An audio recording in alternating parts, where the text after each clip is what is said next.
Muito boa noite, está começando mais um IPMH, vivo aqui direto da página da Igreja Presbiteriana de Marechal Hermes, mais um dia das rodas dos esclarecedores, como a gente é conhecido aqui na igreja, né?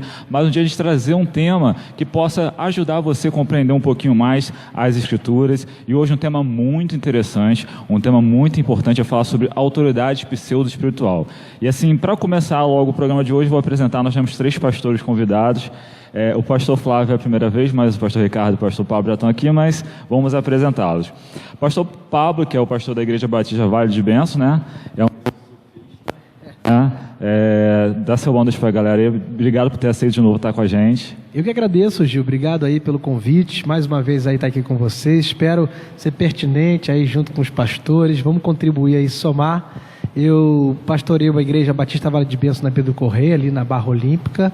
Tem um trabalho também na praia, lá na prainha, muito bacana. Eu vi, você postou no Instagram, né, reunião dos pastores. Todo lá. Sábado de manhã, 8h30, a gente faz uma oração, se achega muita gente ali para receber a oração, tem sido bem bacana. E tem um programa na televisão também, o Antenados, que é bem bacana também, na que Rede passa Boas no Brasil Novas, todo. né? Somando aí, vamos contribuir. Seja bem-vindo, pastor, novamente. Pastor Flávio Figueiredo, que é a Igreja Presbiteriana Central de Bom Sucesso, que também é engenheiro, né? Dá sua boa noite para a galera, pastor Flávio. Boa noite, Gil. Boa noite, meus amigos pastores. Boa noite para a galera que está em casa também acompanhando. É uma honra para mim estar aqui, viu?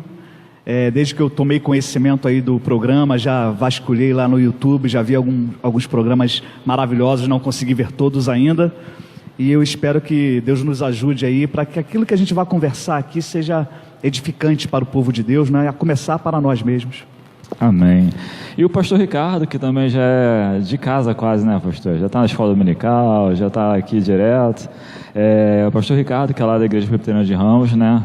Cantor, poeta, músico. Dá sua boa noite, pastor Ricardo. Boa noite, Gil. Boa noite, irmãos. Boa noite, pessoal de casa aí. Da mesma maneira que os irmãos disseram, também espero ser útil, né, para o debate, para a edificação da sua vida. Espero também beber de uma boa fonte aqui entre nós, de uma boa convivência, de um bom tempo. Lá no Antenados, às vezes eu digo isso, que às vezes a gente leva para casa mais do que a gente traz. A gente acaba aprendendo bastante aqui. Eu, então, todos os programas para mim são assim, são aprendizado, né? Que são palavras que eu ouço que a gente vai crescendo, que o cristão é isso, né? A gente tem que aprender a cada dia, a gente nunca é perfeito, a gente nunca pode falar que sabe tudo, né? Que o mundo está em evolução e a gente também tem que estar evoluindo junto com esse mundo. Lembrando, você que está em casa, você pode mandar sua pergunta através da nossa própria live, né? A gente vai estar lendo aqui, mandando seu alô, compartilhando, é importante, você está compartilhando essa live e está passando para as pessoas, abençoando. Hoje a gente fala sobre autoridade pseudo-espiritual e com certeza tem muita gente com dúvida e você pode ser abençoado. Irmãos, pastores, antes de começar com as perguntas, eu estava aqui arrumando a igreja e, vasculhando o Facebook, eu me deparei com um texto no site guiame.com.br. E eu achei muito interessante e eu queria ler para a gente estar comentando até sobre ele, eu acho que tem a ver muito com o tema de hoje. O texto fala assim: dons não nos transformam em autoridade, mas em servos. Fala assim: a bênção ou unção estão sobre pastores, apóstolos, profetas, cozinheiros, faxineiros, secretários, etc., na mesma intensidade, quantidade e força. Se você e os citados acima fizerem parte do corpo, então são transmissores da mesma bênção ou da unção no mesmo nível. Dons não são escadas construídas para produzir hierarquias ascendentes, mas descendentes. Geram serviçais, que quanto mais se abaixam, maior será seu conceito diante do Pai. Dons não passam de serviços prestados ao corpo como um todo. Seus portadores são servos e não donos do corpo. Enquanto servirem para alguma coisa, Deus estará a seu favor.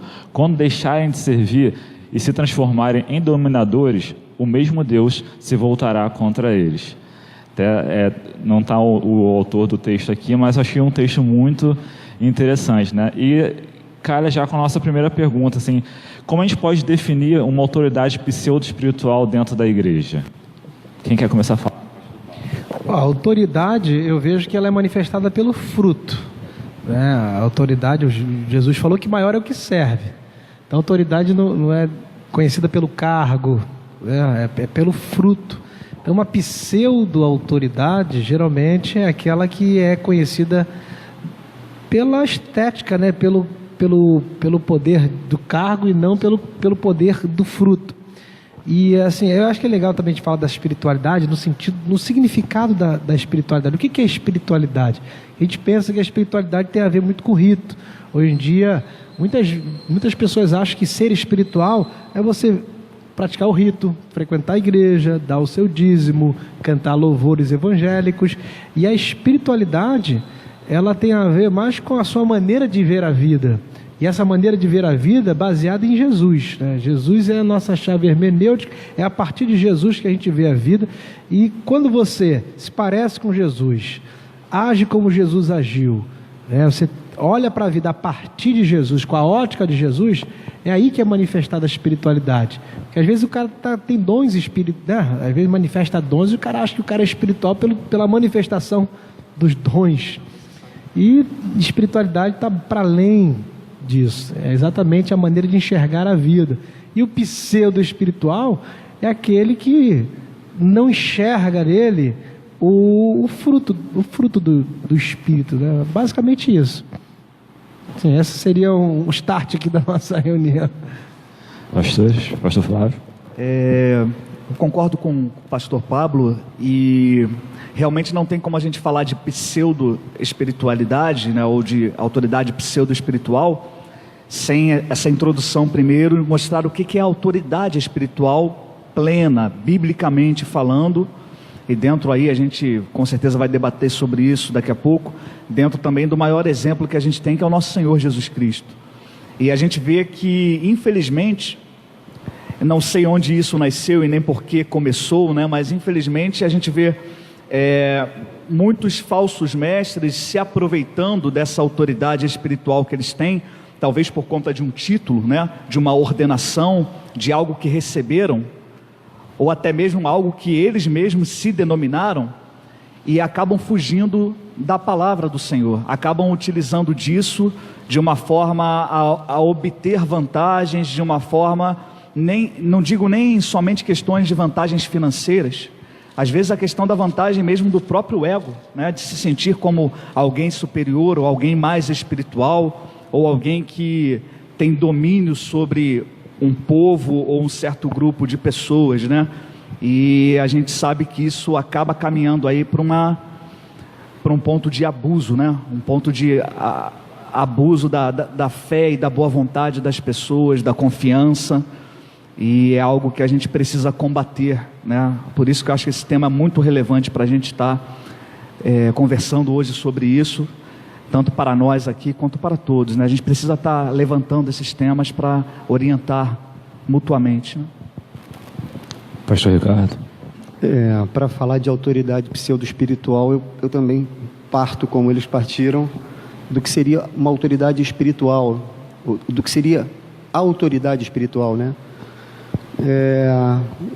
Essa expressão não existe na Bíblia, né? Não existe essa expressão autoridade espiritual, ou ele é a autoridade espiritual, ou ele tem a autoridade espiritual.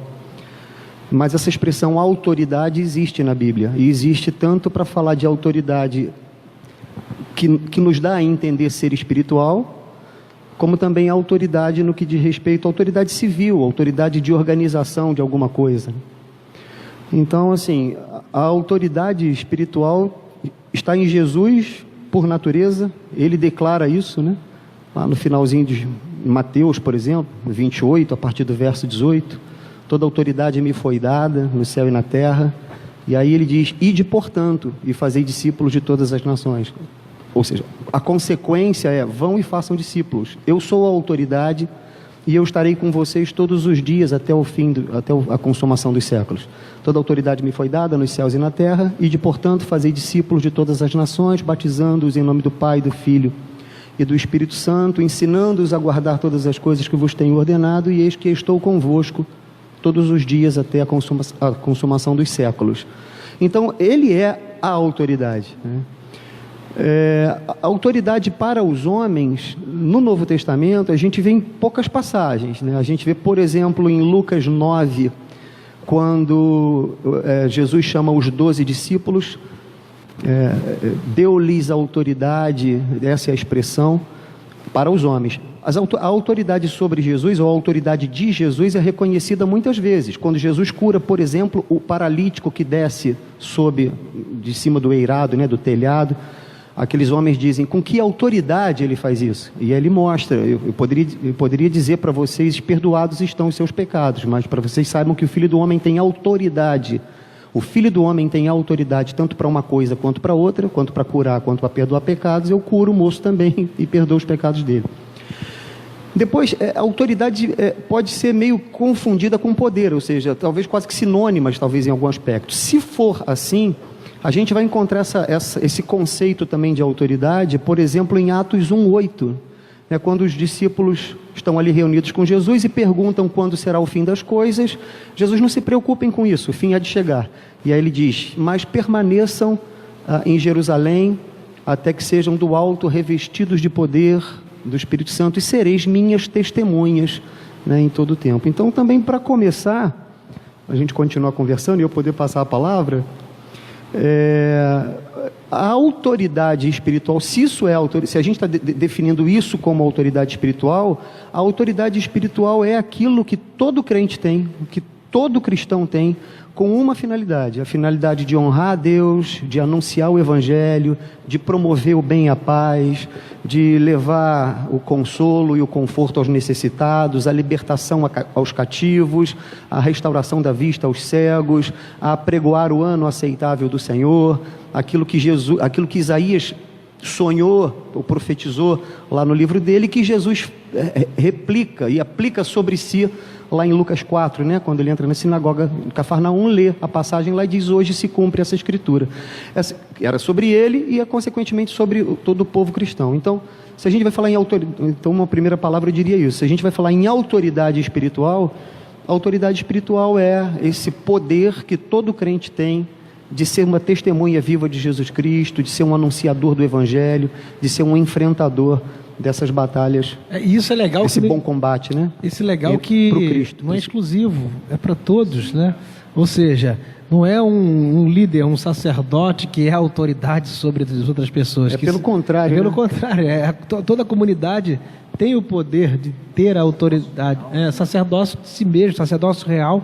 E aí você vê que acaba com toda a tirania, acaba com todo despotismo, porque existe até um livro que aquele autoridade espiritual do Watchman Nee, que fez um estrago assim, até nesse termo, atrapalhou muito o significado de autoridade espiritual, porque o pessoal acha que a autoridade espiritual é exatamente o pastor que é minha cobertura, aquela coisa da cobertura espiritual, que isso não existe.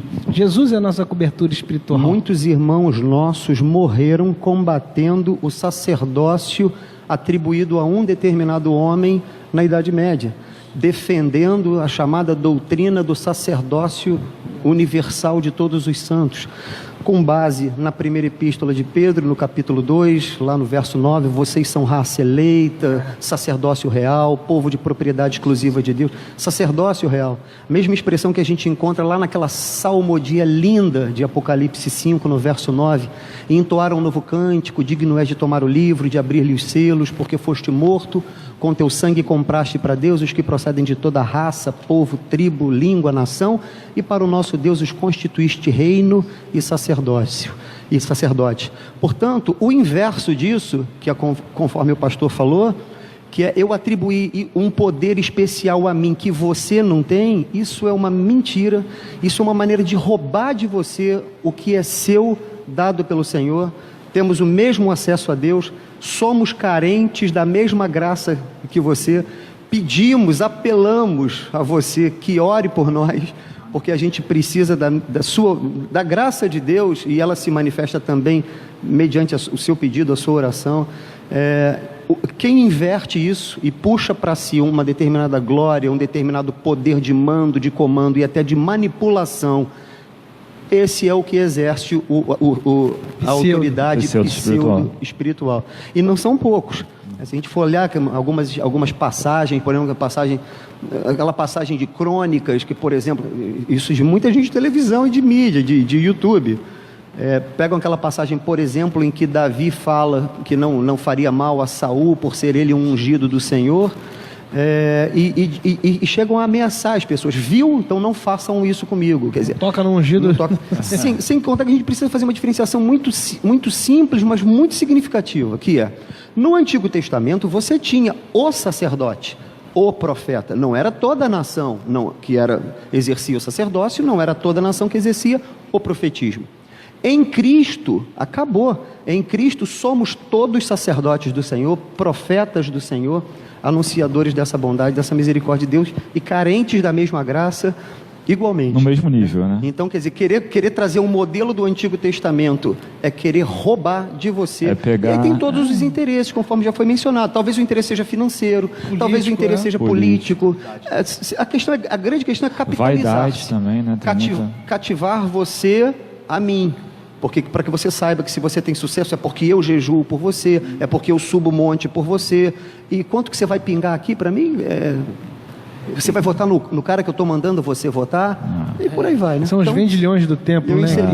Eu encerraria essa minha primeira fala dizendo isso, que a autoridade pseudo-espiritual é a autoridade que usa desse discurso em benefício próprio e em prejuízo ao povo de Deus. Pastor Flávio. E acaba que essa inversão, até que o pastor Ricardo comentou aqui, ela chega ao ponto de que aquele que foi chamado pelo Senhor para cuidar das suas ovelhas, e se ele não realmente estudar a Bíblia e com humildade se aplicar na prática daquilo que o Evangelho nos ensina, nosso líder, né, o nosso Senhor Jesus, o cabeça da igreja, ele acaba invertendo as coisas. Se a pessoa não conhecer da palavra e se deixar ser idolatrado, daqui a pouco ele não é mais o bom pastor que dá a vida pelas ovelhas, seguindo o exemplo do mestre.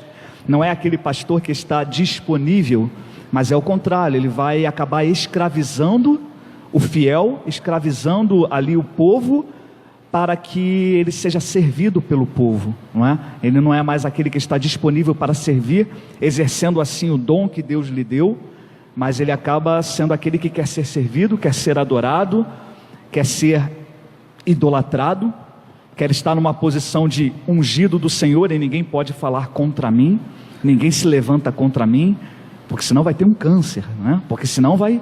A gente viu isso recentemente, né? Então, dolorosamente. Então a gente precisa buscar no Senhor a sabedoria e na sua palavra. A gente está falando do pastor Valdomiro em relação ao... Eu nem citar o nome, mas... Os Flintstones também, aquele dos Flintstones. Não, a gente está falando do pastor Valdomiro em relação ao repórter Marcelo Rezende, que falou que depois morreu... pegou uma doença lá, enfim, e atribuiu, e capitalizou-se atribuiu com isso. A morte dele. E as pessoas acreditam nisso, e talvez você que esteja ouvindo tenha até medo disso. Aquele gordinho não teve um gordinho aí também, que diz que qualquer um... o Agenor Duque. Ele amaldiçoou todo mundo que se levantasse contra a unção dele. Ele chegou a amaldiçoar um cadeirante, que tem até um vídeo no YouTube, né? Porque o cadeirante não queria dar o dízimo estabelecido por ele lá na hora, entendeu? Isso é pseudo autoridade espiritual. Essa é a verdadeira pseudo autoridade espiritual. Você acaba lançando um peso sobre a pessoa, um peso que não deveria mais existir a partir do momento que há um encontro da pessoa com Jesus. Resta saber também se esse encontro foi verdadeiro e se esta igreja ou esta denominação prega que Jesus é o cabeça da igreja. Porque João, no capítulo 3, deixa muito claro, né, a palavra do Senhor, o profeta João Batista dizendo claramente, olha, eu sou amigo do noivo. E o amigo do noivo se alegra quando o noivo chega. Porque o amigo está ali com a noiva, cuidando da noiva, sem segundas intenções. Então, quando ele ouve a voz do noivo, que é o Senhor da igreja, chegando para tomar posse da sua noiva, ele se alegra, ele se regozija, não há medo algum. Então, a liderança eclesiástica, ela tem este prazer e esta alegria, e é claro que é um privilégio nosso, da gente poder indicar o caminho e falar, olha, nós somos apenas instrumentos, conforme o pastor Pablo falou aqui também, né? Nós somos iguais, temos funções diferentes no corpo, somos membros do mesmo corpo, mas todos são importantes. E se há uma liderança espiritual no sentido de pastores ordenados, presbíteros, diáconos, independente do título que é dado em cada denominação, estes nada mais são do que servos. E quando você entende isso, né, a verdadeira espiritualidade, a autoridade espiritual, você assume a responsabilidade para si, não terceiriza, né, a sua espiritualidade. Porque o problema da pseudo-autoridade espiritual é essa. O cara terceirizar a espiritualidade dele e colocar no pastor. Aí quer comprar um carro, quer casar, quer fazer alguma coisa, ele vai lá no sacerdote dele, vai ver se aprova, se está aprovado. Aí perde a identidade, o eu dele se rompe. Você vê que a gente tem que conhecer a verdade, que é a verdade que de fato nos libertará. E o que o texto estava até, esse texto do site diz muito bem isso, né? É você ter o dom e você seguir diante de Cristo numa forma de servo, né? Quando você começa a ter o dom e começa a usar esse dom para manipular, para poder crescer na vida e ganhar dinheiro, você desvirtua a palavra. Já vi muito casos de textos bíblicos sendo ditos de forma assim que você fala, pô, a pessoa falou isso. Sim, Gil. Entendeu? Distorcer de tal forma, entendeu? Até porque os dons, quando a gente faz esse estudo na palavra do Senhor, a gente verifica que os dons são dados à igreja para a edificação do corpo de Cristo, da própria igreja. Não é para ninguém se aproveitar, não é para ninguém se mostrar mais espiritual porque tem determinado dom que outro irmão não tem. Porque às vezes o cara se promove com dom. Exatamente. Em vez de dar glórias a Deus, né, por causa do dom que recebeu. É aquela famosa oração que você vê muito na televisão, que eu determino que saia a doença do teu corpo, eu determino que o câncer saia do teu corpo. Assim, não é mais que o Senhor te cure. E nem seja feita a sua vontade, não tem mais seja feita a sua vontade. Não, eu determino. Aí no final, em nome de Senhor Jesus, mas a oração toda foi eu determino, né? A gente falou de vaidade, é um desafio para todos nós, né? Quem de nós pode negar que em menor ou maior grau, de alguma forma, não se envaidece muitas vezes por ver um trabalho bem feito, por receber um elogio. Os elogios são bem-vindos, tá, irmãos? Mas assim, se um pastor muitas vezes não tem uma cabeça boa, porque veja, nós somos pessoas, a gente tem nossos complexos e traumas. Eu tenho 50 anos e sempre fui muito feliz, rodeado de afeto materno, paterno, familiar. Mas tenho lá meus complexos, também sofri bullying, enfim, tenho lá meus traumas. Se essas coisas não estão muito bem resolvidas dentro de mim, esse terreno fica um terreno fértil para eu desenvolver essa minha vaidade. E aí uma frase que o pastor Flávio falou sobre o João Batista, aquela máxima de João Batista, aquilo é lindo demais, né? Importa que ele cresça, né, e que eu diminua, né? Mas rapidamente, um grande questionamento que a gente pode fazer, que a gente por enquanto está falando sobre lá o tal líder o tal autoridade pseudo-espiritual que estaria num homem manipulador, opressor, consequentemente, manipulador de pessoas em nome da fé. Mas a minha pergunta é a seguinte: e quando o povo gosta? Porque às vezes o povo gosta. O povo às vezes gosta de um ícone, de um totem. O povo gosta de esse que esbraveja, esse me representa. Olha lá como é que ele falou mal disso. Olha lá como é que ele falou mal. Esse me representa. Aí no caso esse líder é o juízo do povo. Esse líder é só o reflexo daquilo que o povo já quer, daquilo que o povo já é, né? Então a gente tem que tomar cuidado para que nós... Porque eu sou povo também, tá? Então obviamente também posso sofrer essas influências. E uma passagem rapidamente, olha que coisa interessante lá no Antigo Testamento. O povo gostava de ter profetas que não profetizavam, né? Então um dos trabalhos de Isaías, né, em nome de Deus, foi falar sobre isso. Então lá no capítulo 30 do livro do profeta Isaías, no verso 9, diz assim: porque povo rebelde é este, filhos mentirosos, filhos que não querem ouvir da lei do Senhor. Eles dizem aos videntes, não tenhais visões, e aos profetas, não profetizeis para nós o que é reto. Dizei-nos coisas aprazíveis, profetizai-nos ilusões, desviai-vos do caminho, apartai-vos da vereda, não nos faleis mais do Santo de Israel. Poxa, gente, olha que profundo. Olha, Ricardo, fala que Jesus me dá presente, fala que Jesus vai me botar lá em cima, fala que Jesus vai me fazer botar o dedo que a minha vitória vai ser melhor do que a minha segunda casa vai ser mais grandiosa, e eu vou aplaudir, e o outro que me viu chorando agora vai me aplaudir. Vai voltar a história do sabor de mel. Não, a gente acaba voltando nisso. Mas só para encerrar, tem Tem um livrinho do Bonhoeffer, né, do Dietrich Bonhoeffer, que é um pastor, alemão, é um pastor luterano da igreja alemã. Foi, né? Morreu na mão do Hitler, morreu lá assassinado pelo Hitler, porque se opunha ao nazismo, enquanto as igrejas católicas e evangélicas, luteranas, muitas apoiavam, alguns, tanto católicos quanto protestantes, também se opunham àquilo, e ele foi um dos que se opôs. E aí acabou morrendo em 1944, um pouco antes da guerra acabar. Enfim, mas ele, nesse livrinho, tem um livrinho que ele chama Discipulado, e ali no prefáciozinho do livro ele tem uma frase que é perturbadora. Ele diz assim: se nós, falando para pastores, se nós subíssemos ao nosso púlpito e pregássemos o Evangelho, tão somente o Evangelho, esses que nos ouvem iriam embora. E viriam outros. Mas outros viriam no lugar para ouvir. Em outras palavras, tem gente querendo ouvir o Evangelho. E tem gente saturada, muitas vezes, com o status evangélico. Mas que não é com o Evangelho, mas é com aquilo que o evangélico se mostra. Né? Então, assim, por quê? Porque, por outro lado, tem gente que gosta. Mais ou menos isso que aconteceu em Isaías 30. Não fala pra gente do compromisso com Deus, da transformação da vida, do bem que ele pode do bom ser humano em que eu posso me transformar, piedoso, paciente, negar-se a si mesmo, né? Fala pra mim de coisas que mais ou menos a história do povo hebreu, né, também, né? Mas, o pseudo autoridade espiritual, né, voltando, o Macedo, ele falou uma coisa que um amigo meu em particular, ele disse o seguinte: eu dou esterco pro povo porque o povo quer esterco. Olha só, olha o termo que ele usou. Tu vê que esses caras, eles são conscientes muitas vezes da maldade que eles fazem com o povo. Até Karl Marx fala sobre isso, né? Que um povo ignorante é presa fácil para os seus adversários. Então a gente tem que... cabe muito também o apetite espiritual. Eu estava numa comunidade, eu vi um pregador lá anunciando a palavra, mas uma coisa esquisita, sabe? Uma coisa totalmente distorcida do Evangelho. E eu fiquei angustiado com aquela mensagem, né? Mas às vezes dá vontade de sair, né? Mas fiquei ali por educação, e o que me impressionou não foi nem a péssima mensagem dele. O que me impressionou foi a alegria do povo em ouvir aquilo. Eu falei: qual é a solução desse povo? Você acha que se eu pregar o que eu quero anunciar, o povo não vai nem gostar? Então cabe a gente mesmo ser fiel à nossa própria vocação, porque pode cair na tentação de querer agradar o povo. Acho que tem muita gente que começa bem e termina mal por isso, né?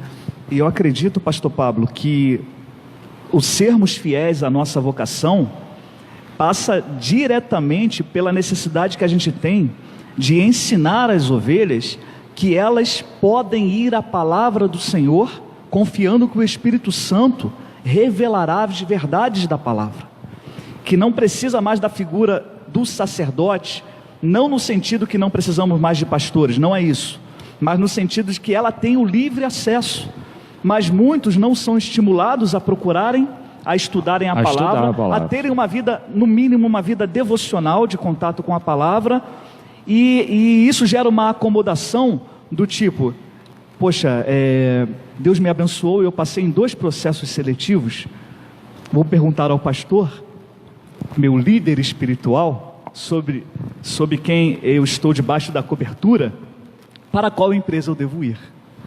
E isso é um exemplo, fora os outros, com quem eu devo casar, né? Se eu posso ou não posso fazer isso. E quando na verdade o pastor Ricardo, ele deve lembrar, saudoso pastor Ari Cordeiro, ele foi meu pastor lá na igreja de Olaria, na minha juventude, e houve um debate, reunidos os adolescentes, reunidos também os jovens, e de repente alguém perguntou: mas pastor, afinal de contas, eu posso ou não posso fazer isso? E ele, muito sabiamente, ele falou assim: você ora e leia a palavra, e o Espírito Santo vai te dizer. Não, pastor, eu quero saber do Senhor. Ele falou: de mim não adianta, você tem que saber do Espírito Santo de Deus, e a palavra ela vai te revelar. O Antônio Elias, ele dizia o seguinte: se você quer saber se é de Deus ou não, você consegue dar glória a Deus fazendo isso? Essa pergunta você deve fazer diante daquilo. Será que eu consigo dar glória a Deus? Se você conseguir dar glória a Deus, vai. Agora, se tu não conseguir, não faça. Já tem a resposta. E o que acontece muito também nessas igrejas que a gente vê a liderança, que a gente determina como ou acha, né, ou coloca como pseudo-espiritual, é justamente o não estudo da palavra, né?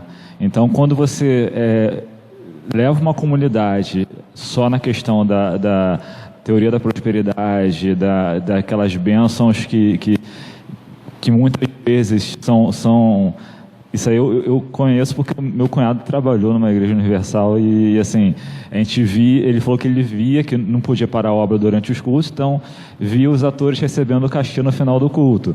Então assim, para poder incentivar até outras pessoas a doarem para ter uma conquista, uma cura, alguma coisa assim.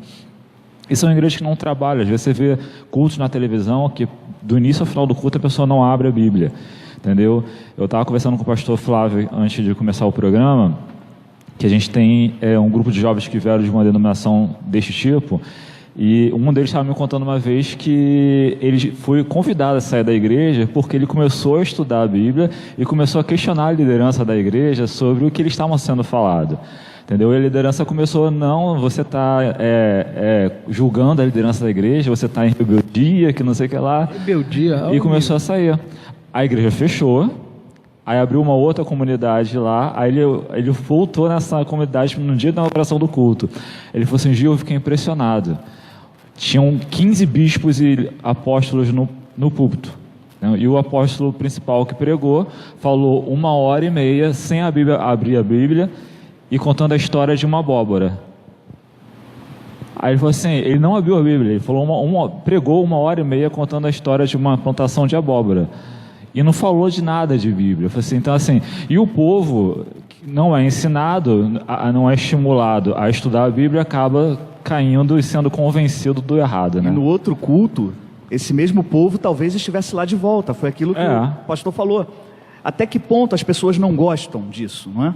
Eu queria ler um texto aqui rapidamente sobre a importância desse debate nosso aqui, né? O apóstolo Paulo, quando escreve a carta a Tito, capítulo 1, versículo 10, diz assim: porque existem muitos insubordinados, pauradores frívolos e enganadores, especialmente os da circuncisão.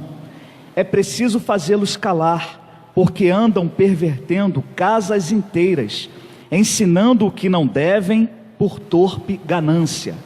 É claro que o contexto era outro, mas a gente pode trazer uma aplicação para os nossos dias. Às vezes a gente tem o zelo e o cuidado de realmente a gente não falar, às vezes, o nome, não falar, às vezes, a igreja, mas o fato, ele precisa ser falado. A gente precisa combater. Existe sim na igreja evangélica brasileira essa autoridade pseudo-espiritual, e não são poucas. E normalmente são quem mais tem acesso à mídia, porque acabam por explorar e por escravizar, por colocar medo nas ovelhas, fazendo com que elas tenham que dar mais do que podem dar não aquilo que o Espírito Santo tem colocado nos seus corações, ou não somente o dízimo, mas dar muito mais e participar de muitas campanhas. Nem só dar mais, ainda que seja dar menos, mas eu acho que a grande questão também é a motivação, né? Dar por quê ou para quê, ainda que seja menos.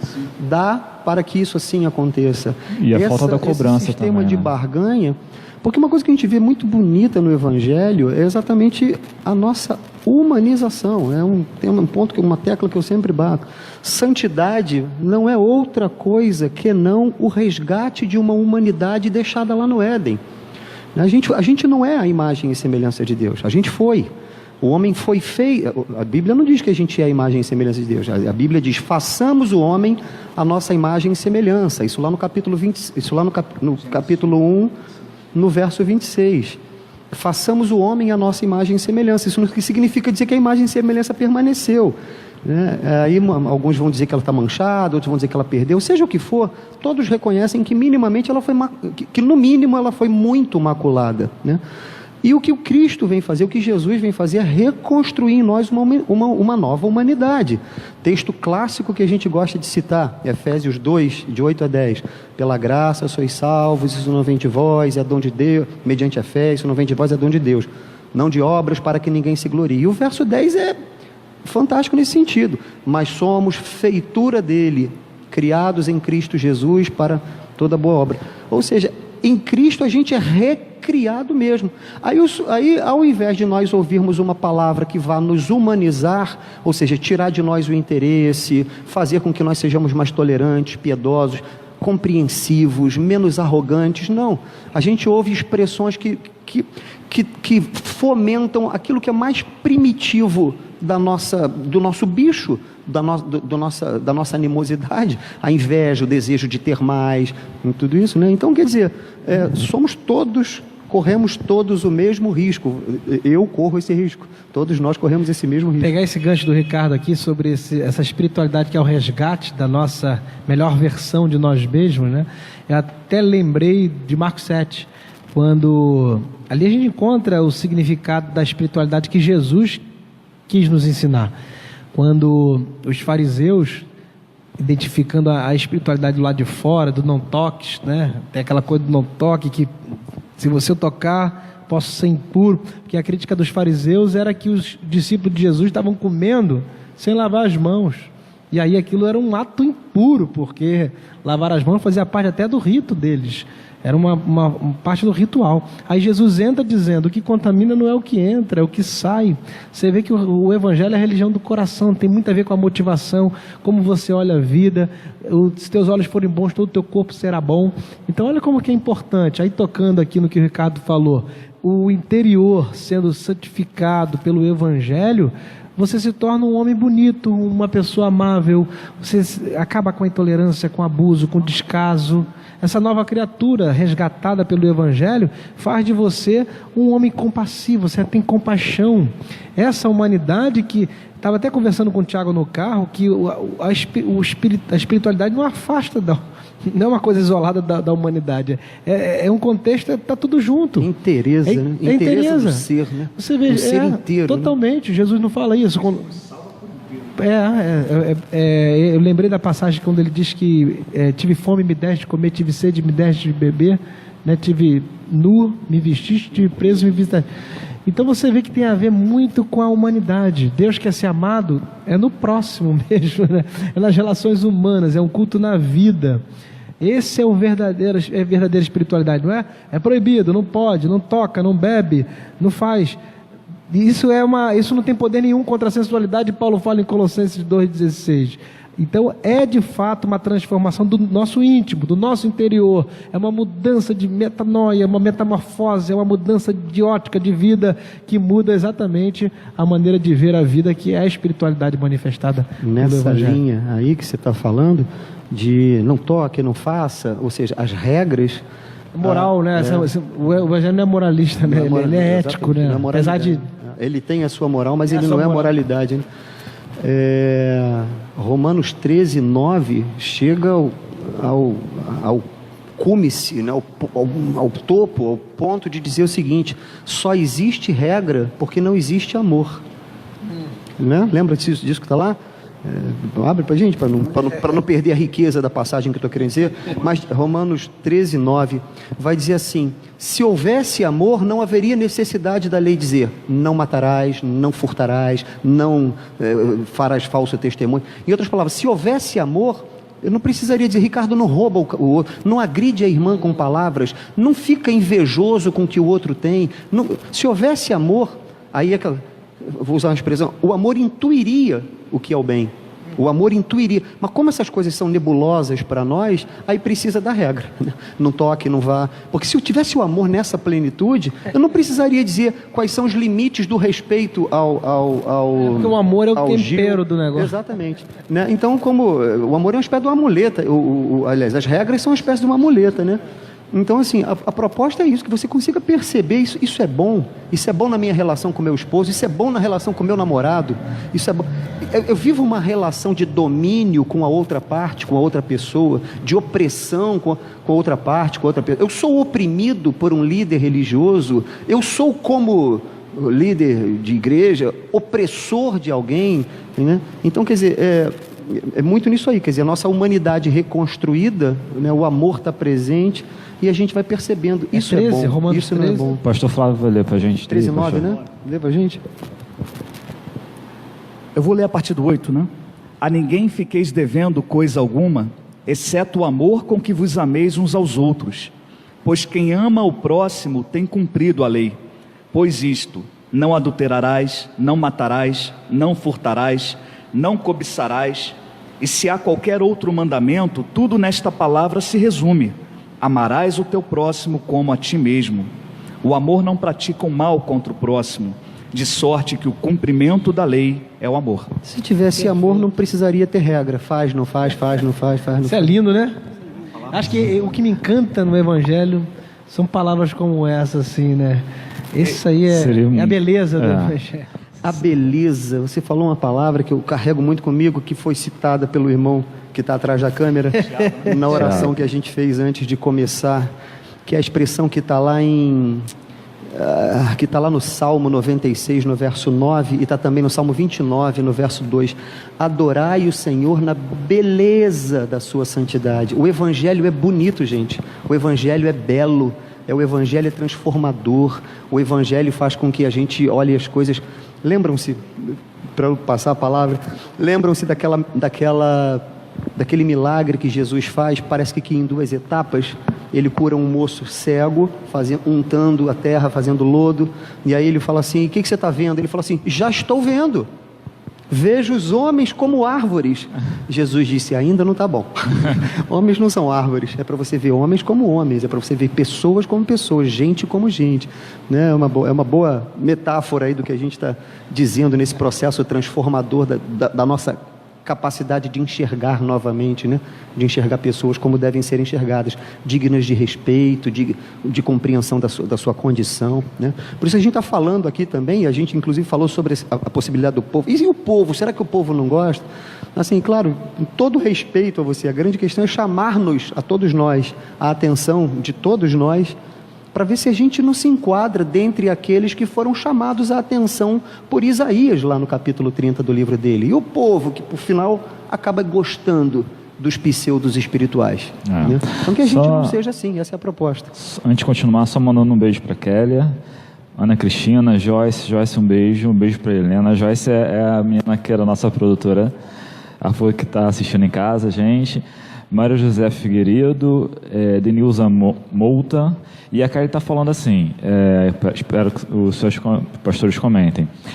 Muitos não conseguem se realizar profissionalmente e se sentem alguém muito importante na igreja por causa de algum cargo alto que recebeu. Então, assim, traz para a igreja, né, aquela frustração profissional. Não foi feliz lá fora, então foi eleito algum cargo dentro da igreja e acaba exercendo esse cargo com uma autoridade meio que fora do comum, né?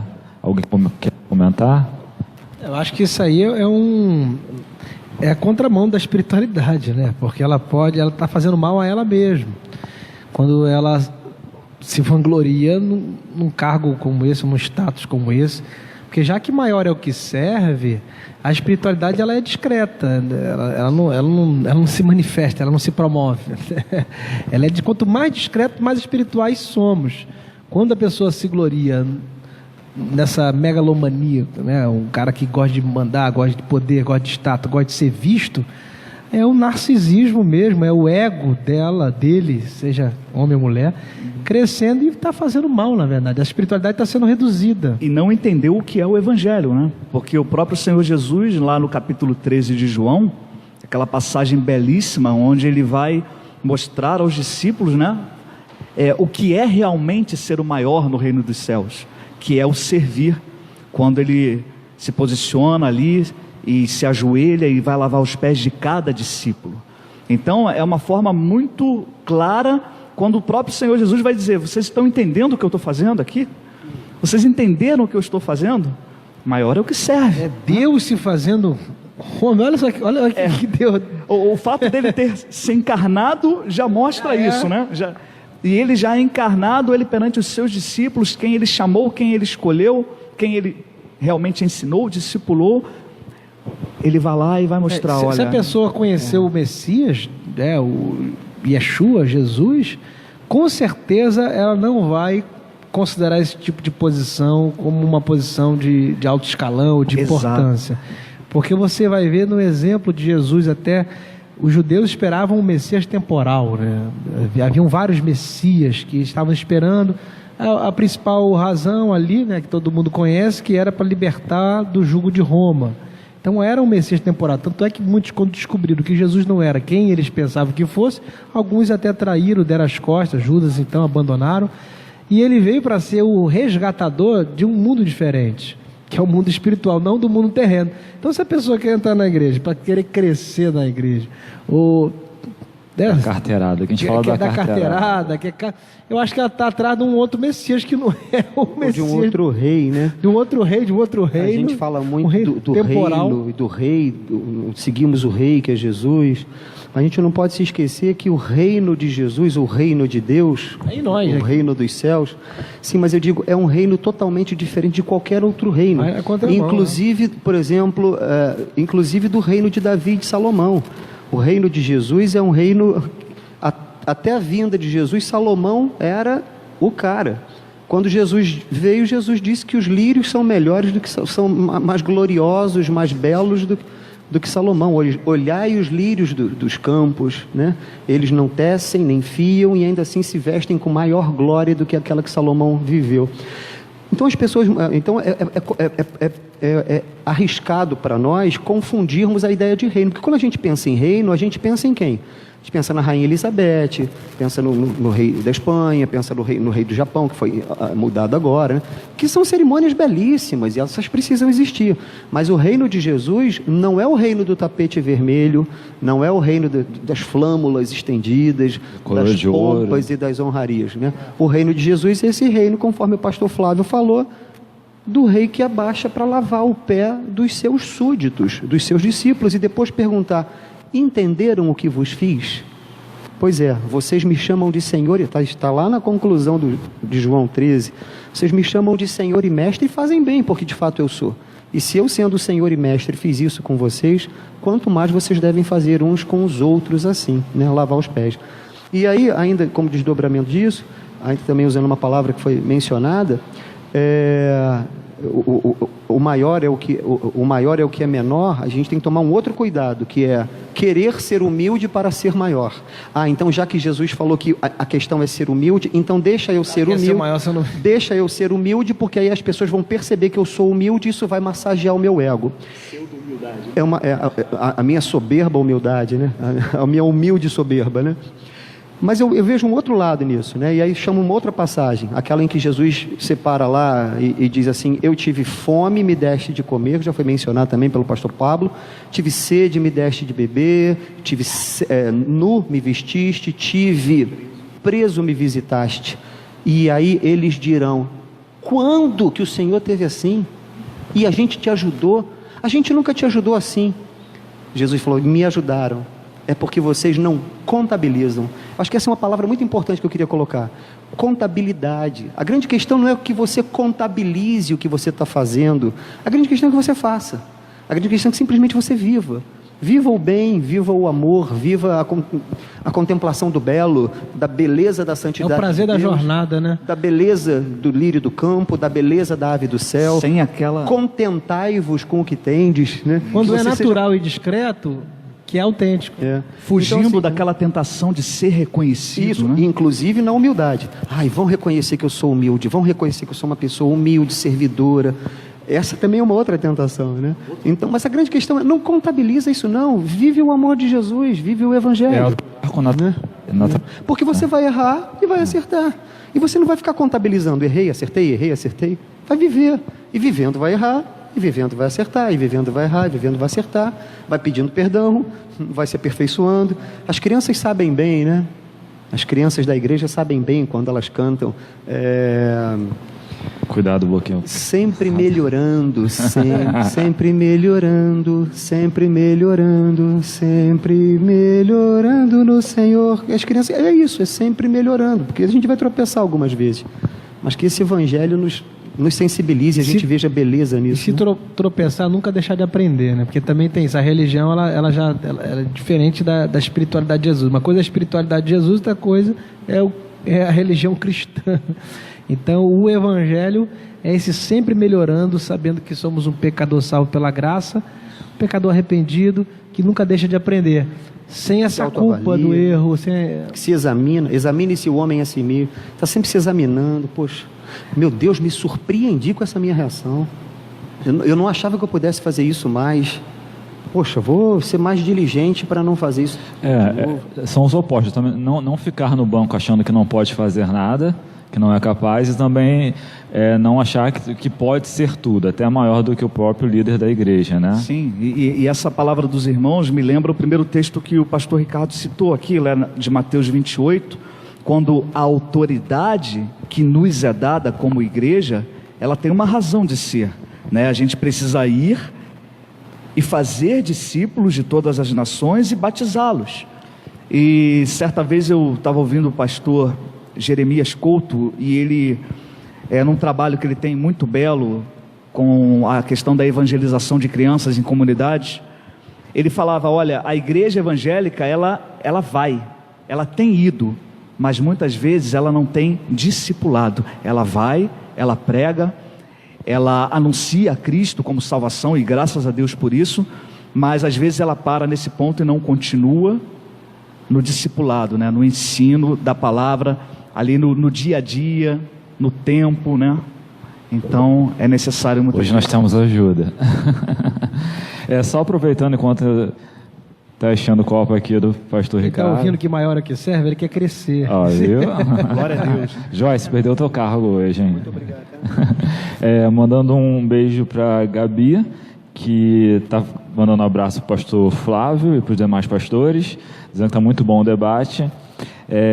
O Paulo mandando um abraço para o pastor Ricardo, Maia e Flávio Figueiredo. Outro abraço. Dizendo que está sendo Agradeço aí aos irmãos muito também. abençoador ouvir a explanação da palavra de Deus por homens equilibrados e sensatos, falando do evangelho cristocêntrico.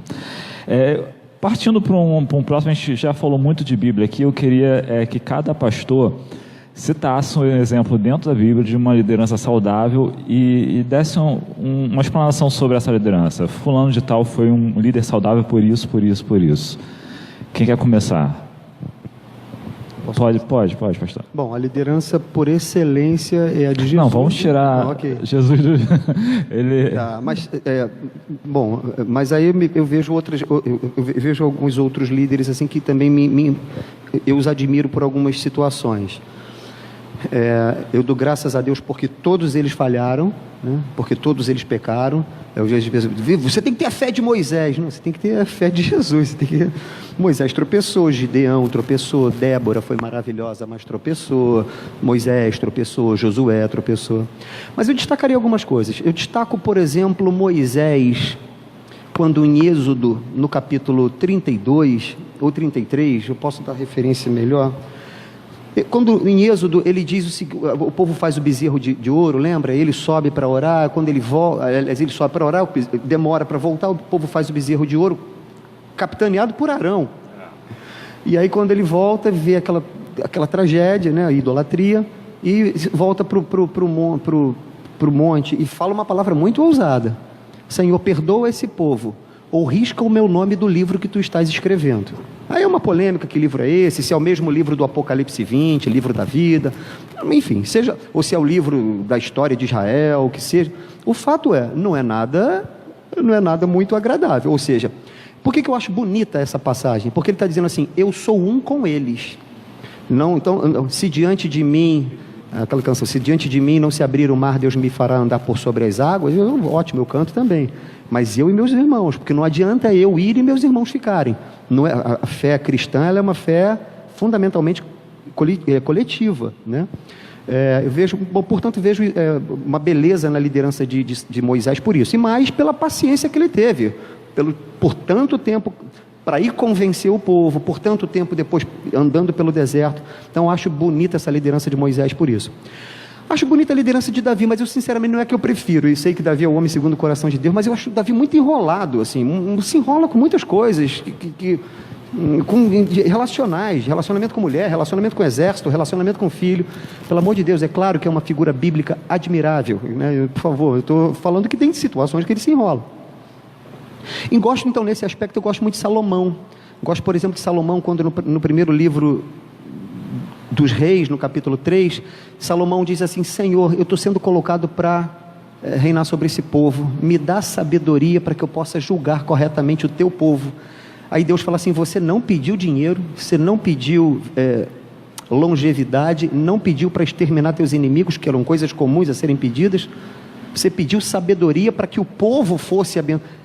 Lembra? Isso é lindo demais, né? Senhor, me dá sabedoria para que o teu povo se beneficie dessa sabedoria, né? Mais tarde, a rainha de Sabá, a rainha do sul, no capítulo 10, lá do mesmo livro dos reis, vem visitar Salomão, e o que ela diz é isso: Deus ama Israel, Salomão. Ela reconheceu que Deus ama Israel, porque colocou um rei como você. Entendeu?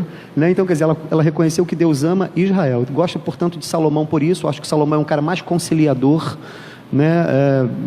Expande o reino até por isso. E gosto de Paulo, uma frase. Então, Paulo é já foi 4. Uma passagem de Paulo que eu acho emblemática até para essa situação do questionamento a nós, né? É que Paulo, sendo líder que foi, plantador de igreja, lidar com diferentes culturas, ele tem a simplicidade, a humildade e o reconhecimento de dizer aquilo que é um tema bem pertinente com o que a gente está dizendo. Na primeira epístola aos Coríntios, no capítulo 10, no verso 15, ele diz assim: falo como a criteriosos, julgai vós o que digo. Entende? Ele não está dizendo assim, essa é a minha palavra, Deus me revela diretamente, vocês engulam, não. Olha, eu falo como a criteriosos, mas julguem, reflitam, considerem se o que eu estou dizendo é pertinente ou não é, né? Me questionem, claro, com amor, gente. Isso, o que a gente está falando aqui não dá direito a nenhum de nós a questionar um pastor, a questionar um obreiro, a questionar quem ensina, quem fala, de maneira arrogante, agressiva, desafiadora. É claro que não está dando carta branca para ninguém aqui, agredir ninguém, né? Faça isso com amor, faça isso com mansidão, com brandura, com desejo de chegar a um consenso. Mas é claro que o questionamento ao que eu digo é lícito, é legítimo, é incentivado dentro da igreja, deve ser, né? Pastor Flávio. Gostei muito da palavra do pastor Ricardo, e até mesmo sobre essa questão do falar com amor, voltando lá no texto de Paulo a Tito, quando é dito, olha, é necessário fazê-los calar aos falsos mestres. Não necessariamente o fazer calar é você agir com agressividade. Você pode fazer a outra pessoa que está pregando uma heresia ou divulgando algo que é sua vontade, não vontade de Deus, fazer esta pessoa se calar pelo fato de você abrir a boca falando a verdade da palavra de Deus, né? Não é mais o eis que eu te digo, e nunca foi, e nunca deveria ter sido, mas é o assim diz o Senhor, e eu abrir a palavra e mostrar. O Senhor diz assim, neste texto, neste contexto, para não correr o risco, né, de pegarmos versículos isolados para ser fundamento de uma teologia nova, de um evangelho novo que em nada poderia ter sido criado. E agora, para dar um exemplo aí de uma liderança que muito me chama a atenção e que eu aprecio muito, é a de José, no Antigo Testamento, né? Quando ele mesmo tendo sofrido a injustiça de ter sido lá abandonado pelos seus irmãos e vendido, Deus torna o mal no bem, ele se torna governador, e naquele momento que ele tem a oportunidade de se vingar, ele olha para a liderança, ele olha para os seus irmãos e para ali a sua família, seu pai, e ele vê, não, eles são meus, eu sou um com eles, não é? Nem José de Alencar escreveria um encontro bonito assim. Mas é verdade. Só o Espírito Santo mesmo de Deus, né? Só o Espírito Santo mesmo. Só o Espírito Santo. Então eu aprecio isso, porque ele não se deixou envenenar pela posição em que ele estava de governador, de líder político, de quem tem autoridade para mandar prender, para mandar, talvez, né, torturar, para mandar maltratar. Tipo, eles têm que sofrer um pouco. Eu sofri muito, eu poderia estar morto, mas naquele momento Deus o usa, e por que não dizer, né? Isso é claro que é uma tipologia da própria misericórdia de Deus para conosco, pecadores, de tanto que nós erramos, mas o Senhor vem e nos perdoa. José também naquele momento ele perdoa os seus irmãos, e acho que o líder também, ele precisa ter essa consciência, né, de que usar da autoridade que Deus lhe deu para ser bênção, independente se alguém ali fez mal a ele no passado. Pegando uma liderança exemplar da Bíblia, eu vou ficar com Paulo também. Paulo, até pegando o gancho do Ricardo, quando ele fala essa humildade do tipo de liderança de Paulo, né? que é totalmente diferente daquilo que a gente vê hoje em dia nas igrejas.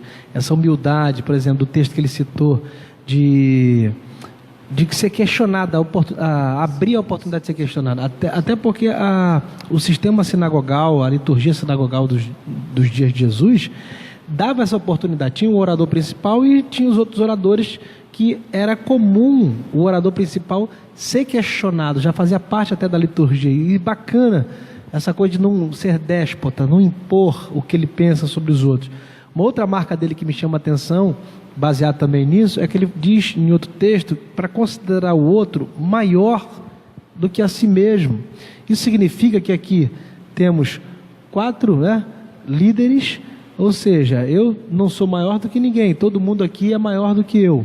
Mas eu olhando para vocês, mas ao mesmo tempo você olhando para mim, eu sou maior do que você, mesmo não sendo eu olhando para você, né? Então todo mundo é maior do que todo mundo e ao mesmo tempo todo mundo é menor do que todo mundo.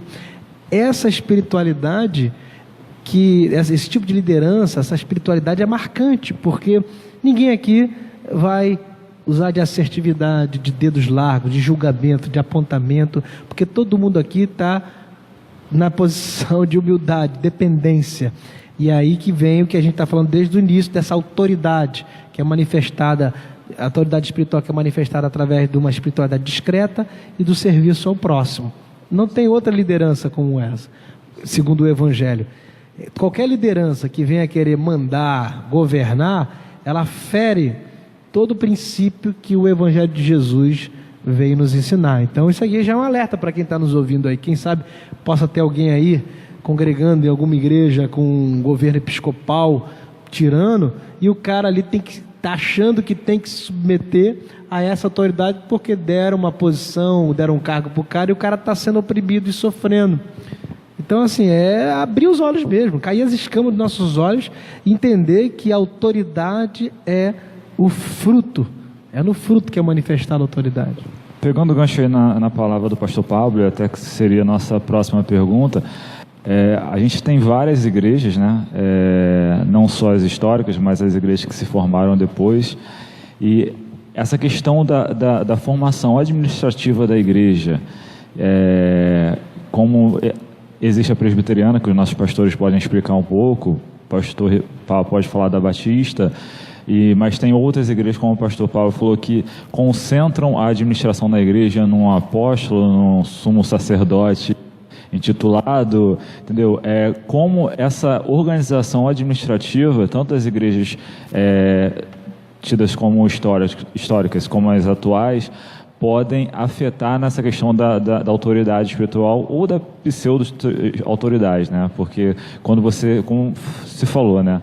Como você tem uma igreja que tem só um líder e esse líder determina o que vai ser feito, o que vai ser pregado, esquecendo a palavra de Deus, isso aí já é uma tendência de um erro, de a pessoa estar levantando a anteninha e estudando a palavra, né? Eu acho que quando a pessoa impõe um cargo, uma posição sobre a outra, você está fazendo mal à própria pessoa. Você vai ver no Novo Testamento, nunca existiu isso.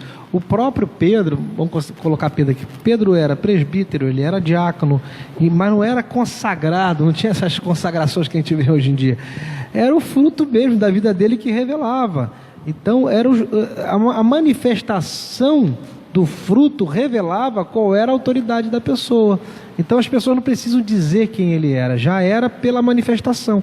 Então, quando a gente impõe sobre uma pessoa um cargo, uma posição, um título, você pode estar estragando a pessoa, porque os interesses de um líder podem ser interesses políticos, porque o dízimo do cara é grande, aí quer colocar ele numa posição maior para prender ele dentro da comunidade. Então, assim, eu penso que não devemos, assim, impor sobre ninguém nenhum tipo de cargo. Acho que as pessoas têm que fluir de si mesmo a sua própria experiência com o Evangelho e essa experiência manifestar na igreja e servir de acordo com o dom que Deus lhe deu, sem rotular ninguém de nada. Afinal, apesar de existir, por causa da organização, perdão, que agora me veio aqui um insight, que Paulo, né, que apesar de a gente usa Paulo ali, quando ele fala sobre os dons ministeriais, na verdade a intenção é só organização, não tem nada divino ali, é mais questão de organização. e ele usa termos romanos, usa termos da época para organizar aquela comunidade, mas não eram nem todas, porque cada comunidade tinha seu tipo de governo diferente. Por isso eu preferia separar a expressão autoridade espiritual, que é comum a todos os crentes, e vamos dizer a autoridade organizacional, a autoridade institucional. Só que é diferente, né? exatamente, Entende? são duas coisas diferentes. Aí sim, aí você tem, então, mas o pastor, para a igreja presbiteriana, pastores, presbíteros e diáconos são autoridades, são chamados assim, por exemplo, no manual litúrgico de recepção de novos membros, essa expressão, por exemplo, existe. Você se submete à autoridade dos presbíteros, desde que, a ressalva importante aqui, desde que eles permaneçam fiéis às Escrituras. Mas essa autoridade que é mencionada no manual litúrgico, que é um manual para o rito da recepção de membros, não é a autoridade espiritual que ele está falando. Ele está falando de uma autoridade institucional, administrativa e tal, por uma questão de ordem, de organização. Então, por exemplo, na igreja presbiteriana, só o pastor batiza, mas em outras comunidades, outras pessoas também batizam. Mas por quê? Por uma questão de organização, para não ficar de qualquer maneira, para não ficar sem critério, né? Então, cada igreja tem o seu critério. Mas tentando responder diretamente a sua pergunta, eu penso que quando você tem a decisão na mão de uma única pessoa, você corre mais o risco, né? Você corre mais risco de cometer erros, de cometer abusos, do que quando você tem a administração distribuída, ou entre todos os membros, no caso do governo congregacional, que é o assemblear, né? Que é o governo, inclusive da Igreja Batista, do que quando você tem o governo chamado representativo ou presbiterial, que é o governo da igreja presbiteriana, né? Assim, eu acho que você tem mais erro, mais possibilidade de erro. Então, todos erram, todos os sistemas erram, mas eu acho que você tem mais possibilidade de erro quando você tem uma única pessoa com o poder das decisões. Até porque não é, a gente vive num país em que qualquer pessoa, se ela alugar um espaço, colocar um título, um letreiro de igreja e se autodenominar pastor ou bispo ou apóstolo, ela está ali, entre aspas, como uma autoridade espiritual. E muitas vezes isso pode acontecer e a pessoa não ter o conhecimento da Bíblia. Então já é um perigo quando a gente está tratando de homens que são realmente vocacionados e que estudam a palavra, mas que ainda assim são homens, são falhos, nós somos falhos e podemos errar. Agora imagina uma pessoa que já chega com a motivação errada. Então, muitas denominações surgiram assim. Surgiram, olha, já que eu não tenho espaço na minha igreja, o meu pastor ou o meu conselho, o conselho da minha igreja ou a assembleia não reconhece em mim uma pessoa capacitada, eu abro o meu trabalho, não é? E eu vou alcançar as pessoas. E às vezes você pode caminhar por um lado aí de que, pela falta de intimidade com a palavra e com o Senhor da palavra, muitos não se satisfazem em ser servos, muitos não se satisfazem em ser parte do corpo, mas querem um lugar de destaque, né? Que Deus tenha misericórdia de nós, né? Porque este lugar de destaque que às vezes a sociedade nos vê, na verdade para nós é lugar de serviço. E ai de nós se a gente abusar disso, né? Para com as ovelhas do Senhor, para com o rebanho do Senhor. E a gente sabe que a gente vai ter que prestar contas, né? Nós compareceremos perante o Senhor para prestar contas de cada ovelha que Ele tem confiado o seu cuidado às nossas mãos. É claro que a gente sabe que o pastorear não é algo exclusivo para os pastores ordenados. O rebanho também ele se pastoreia, né? As pessoas elas precisam, né, ter essa consciência de que uma vez que somos sacerdotes, né, são aqueles os chamados mandamentos recíprocos, não é, do Senhor, né? Orai uns pelos outros, confessai os vossos pecados uns aos outros, não é? Então a gente precisa caminhar junto, a gente precisa ser ao mesmo tempo mestre uns dos outros e discípulos uns dos outros. Precisamos ter a consciência que não é o fato de termos feito seminário, estudado teologia ou continuarmos estudando e sendo graduados nessa área que faz com que a gente não tenha mais nada a aprender, talvez com um analfabeto, mas que ouviu a palavra do Senhor e que tem o Espírito Santo dentro de si como seu professor. Então isso é algo assim muito precioso na igreja do Senhor Jesus, porque Deus, quando nos chama, e Ele chama a todos, Ele vocaciona a todos, né? Eu ouvi uma frase certa vez, eu não sei de quem é, mas é uma realidade. No reino de Deus não tem voluntário, todos nós somos vocacionados, fomos convocados pelo Senhor, e Ele nos capacita, Ele nos dá dons diferentes para cuidarmos uns dos outros e para que a sua igreja seja edificada. Então é claro que existe um risco muito grande, eu concordo que existe um risco mesmo de o tipo de liderança, e aí eu concordo com o pastor Ricardo e o pastor Pablo aqui, o tipo de liderança, quando ele é centrado numa pessoa, tem mais risco de ocorrer erros. Não estou dizendo assim que a igreja episcopal, ou a igreja que tem esse tipo de governo, é uma igreja antibíblica ou que está errado, nada disso, não estou falando disso. Estou falando sim da questão do risco, como também acontece no governo conciliar ou no governo, né, congregacional. É que você está falando até você tocou no ponto aí de questão da motivação, né? De se abrir uma igreja com uma motivação errada. Você estava falando, eu estava lembrando até que as 3 denominações hoje que nós temos no Brasil, elas são... a Universal partiu de uma igreja tradicional, a Igreja da Graça saiu da Universal, a Igreja do Poder de Deus Mundial também saiu da Universal por brigas, né? Então briguei, quero mais que você, então vou montar a minha e tal. Então assim, se cria um grupo de igrejas e com motivação errada. Eu volto àquele exemplo que eu citei até no Seitas Heresias, que tem lá em Seropédica, que é uma coisa que choca, eu falo sempre com a minha irmã, né? Que é no meio do mato, um centro comercial com 4 lojas e 3 são igrejas diferentes, uma do lado da outra, entendeu? Assim, então, é o que você falou, não gostei do que foi pregado hoje aqui, então vou ali, vou abrir minha igreja, vou botar uma plaquinha, boto na garagem e acabo fazendo, né? E a motivação é errada.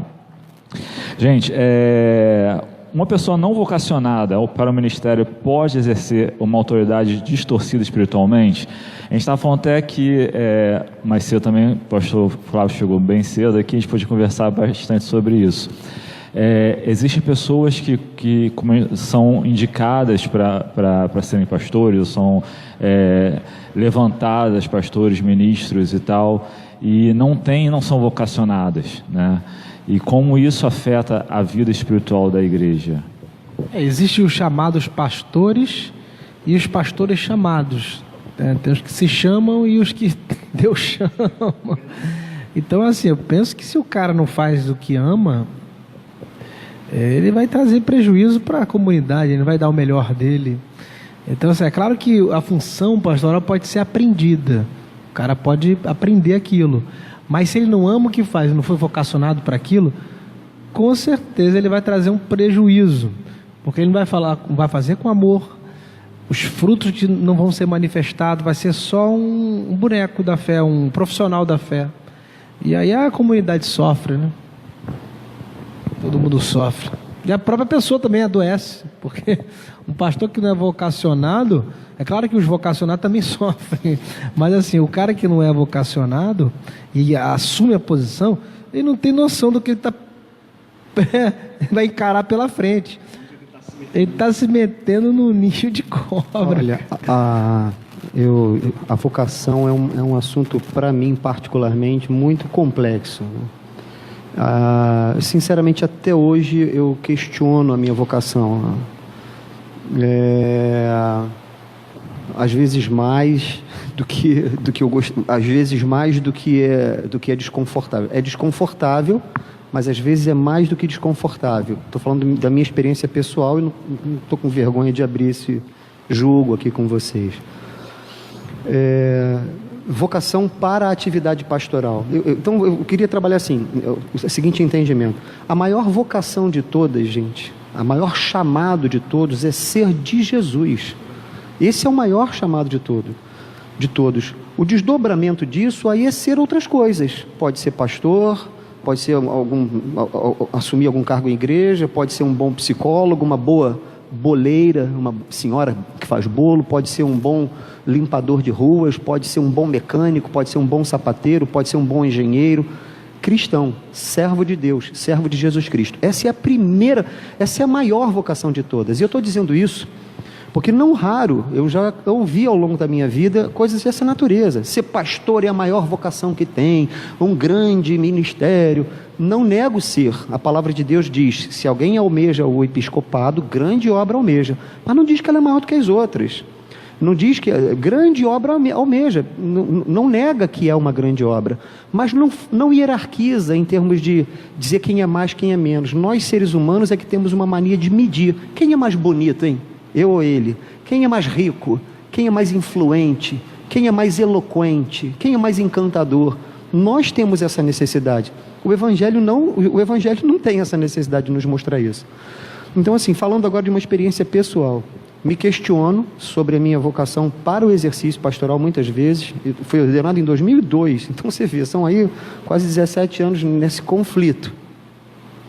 O que eu carrego comigo é o que eu tenho que fazer, que eu faça para a glória de Deus. Se algum dia eu tiver que parar, eu não terei vergonha de dizer, falo isso francamente. O Flávio estava na última reunião do meu presbitério, e essa foi a minha colocação, né? Uma coisa é ter dom.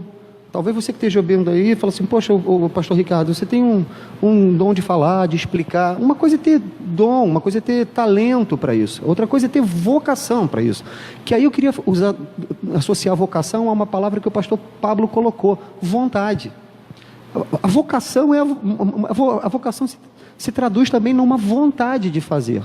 Bom, fiz aqui uma catarse, abri um pouquinho meu coração, mas foi só um parêntese, até desculpa, o tema não era esse.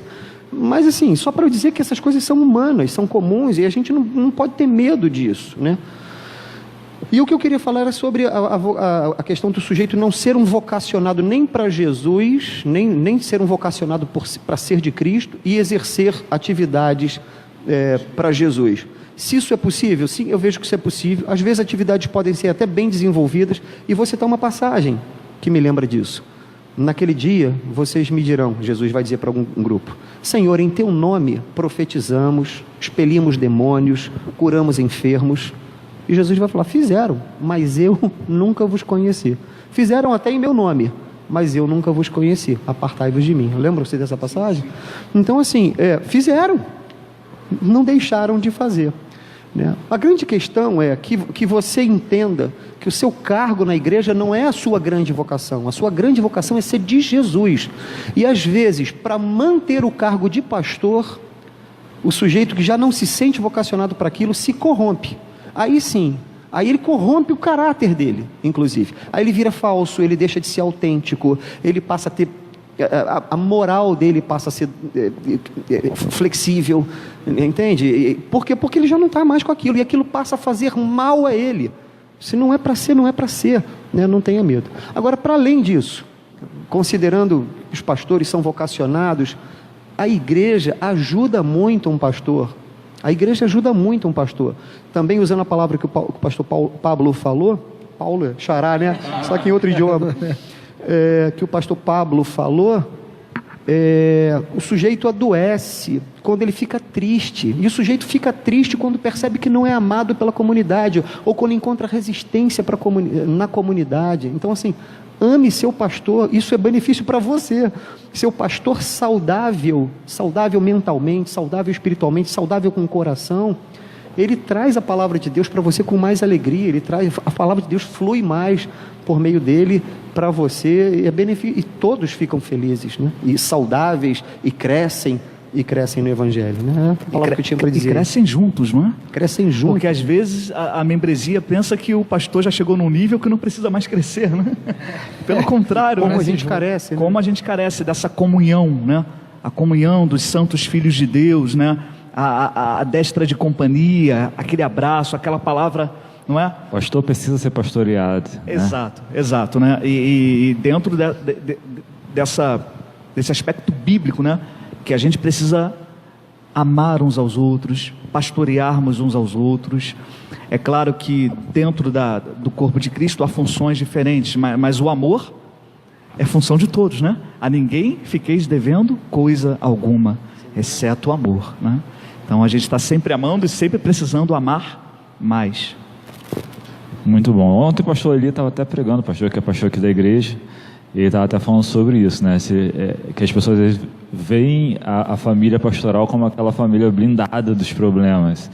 E ele estava falando assim, não, eu dentro da minha casa com a minha esposa, nós temos muitos problemas e precisamos de oração. Ele falou ontem aqui no púlpito da igreja isso, né? E é interessante isso, não é, Gil? Porque você percebe o seguinte, eu creio que isso é uma característica da autoridade espiritual levantada por Deus. Porque normalmente a autoridade pseudo-espiritual, aqueles que têm segundas intenções, eles não mostram as suas falhas, eles não mostram as suas dificuldades, eles escondem as suas famílias. Problema então não, quem tem problema são os outros, né? Nós não. E nós somos seres humanos, né? Nossas famílias não são perfeitas, nós carecemos do amor do Senhor e de sabedoria para lidarmos com os nossos filhos, cada um com suas esposas, e amar as nossas esposas como Cristo amou a igreja. Então é um desafio a cada dia. E é tão ruim quando o cara entra nesse ciclo que ele se torna cínico, porque ninguém consegue bancar. Contamina o caráter. Contamina o caráter do cara. Ninguém consegue bancar essa moral, você flexibiliza o caráter só para manter. E em nome daquilo... Qual ser humano consegue bancar isso por muito tempo? Ninguém consegue. Eu também gosto de passar a minha humanidade para as pessoas, né? Mostrar que eu sou falho como todos. É claro, eu não amo o erro, mas assim, passar essa humanidade. Teve uma vez que um rapaz, eu falei para ele que há muito tempo, eu fui pregar numa igreja, conversando com ele pessoalmente, falando que era um pecador, que tinha minhas tentações e tal. Aí o cara olhou para mim, que isso, pastor, não sabia que tu pecava não. Falei, pô, o cara tá aprendendo o que e aonde, cara? Para falar, olha a ideia deles de pastor. Isso é tão ruim, porque o cara, o pastor mal intencionado, ele se aproveita disso e ele mantém a igreja com essa imagem que ele não consegue bancar. Tem muita gente que tem medo de mostrar a sua humanidade, de perder gente. Essa imagem de semideus. É um demiurgo. Ao ponto de, conforme foi citado aqui, de não pregar a palavra, de talvez passar 1 hora, 1h30, 2 horas, falando o que quiser e do jeito que quiser, talvez até uma pregação correta no sentido de moral e ética, tá? Bem ensaiada, né? Bem ensaiada, mas que não há um fundamento bíblico, né? E que às vezes acaba expondo o quê? A sua vontade e o seu plano para aquele grupo de pessoas, para que o sonho deles seja realizado e não a vontade de Deus, né? Mas esse não é um jogo antigo que eu digo antigo mesmo, da década de 40, 50, 60, em que o pastor se mostra um super-homem e a comunidade gosta de ver esse super-homem, e o pastor, por sua vez, gosta de ser visto como um super-homem. Estou falando isso porque um dos temas atuais é a condição de depressão que muitas pessoas, as mais diversas, não só pastores, a sociedade está assim, e sobre alguns casos de suicídios de pastores, né? E com todo respeito à dor, tá, do irmão, com todo respeito às famílias também que enlutadas, que viveram essa situação.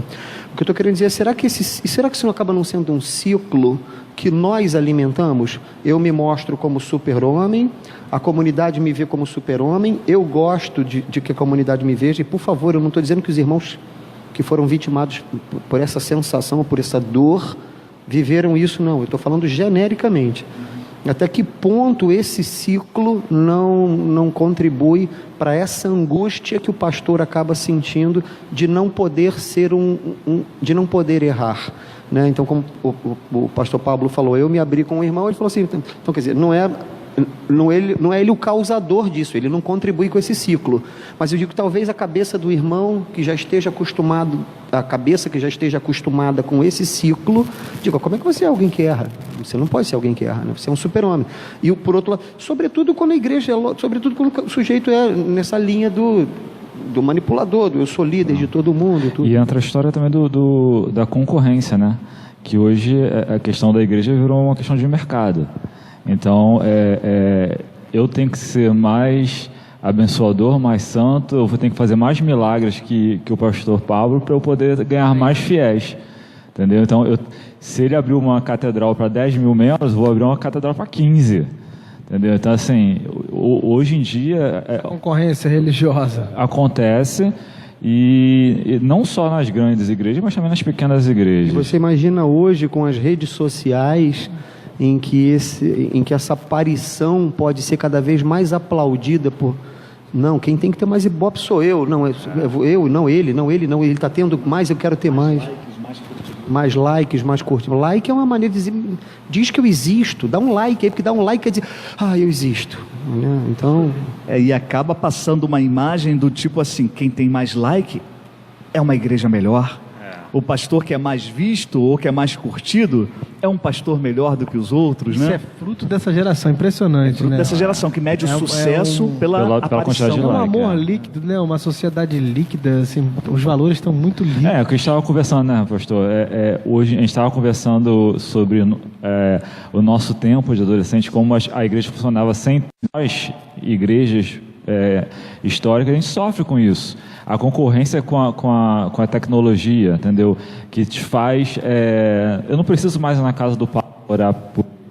Eu mando uma mensagem de áudio para ele pro WhatsApp, com o íconezinho da mãozinha, e você é abençoado, entendeu? Então, assim, existe essa concorrência, foi o que o pastor falou, é uma tendência atual e mundial de pessoas morrerem. Teve o caso dessa menina que era apresentadora do SBT, que se suicidou com 12, 13 anos, né, porque não estava feliz com o sucesso que tinha, entendeu? E assim, eu estava vendo uma vez uma reportagem, uma menina que era tão fanática por questão de tecnologia, que ela postava uma foto. Se uma hora depois ela não tivesse 100 likes, ela tirava a foto e postava de novo.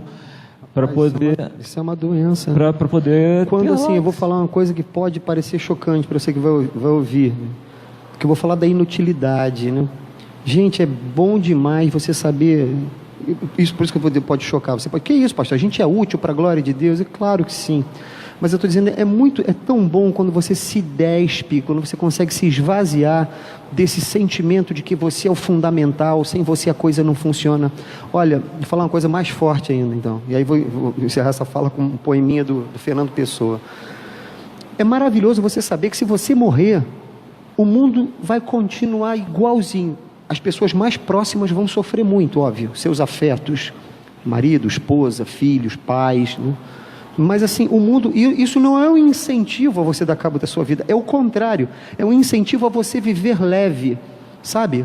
Se o teu trabalho vai continuar, se o presidente tiver que ser de direita ou de esquerda, vai ser. Se o Brasil tiver que ser campeão da próxima Copa, vai ser. Se essa igreja, se tiver que fazer mais tantos IPB, IPMH ao vivo, vai fazer.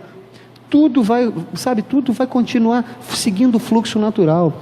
Isso deixa você leve, isso deixa você encantado. Alguns dizem assim, os ricos têm valor porque são ricos. Vamos dizer, os mais capitalistas dizem, tem que ser capitalista porque os outros vão dizer assim, não, temos que distribuir a riqueza porque aqueles que não são, serão alguém o dia que a riqueza for distribuída.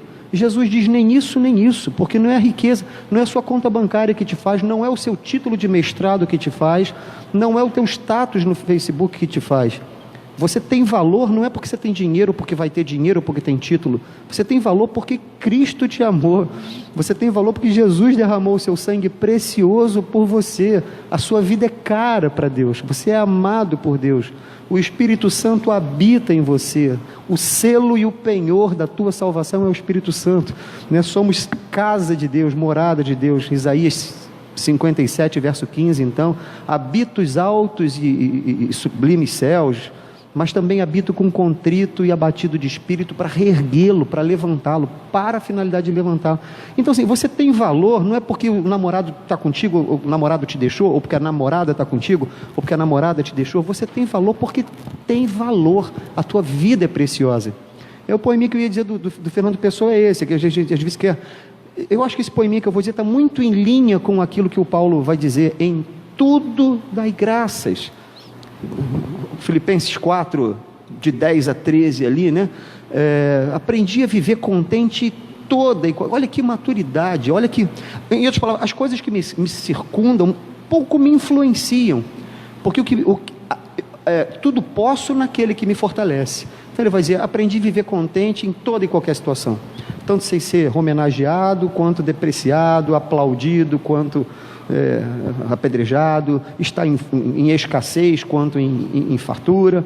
Tudo posso naquele... Ou seja, não são essas circunstâncias que me dão significado. Né? Tudo posso passar por uma situação ou por outra.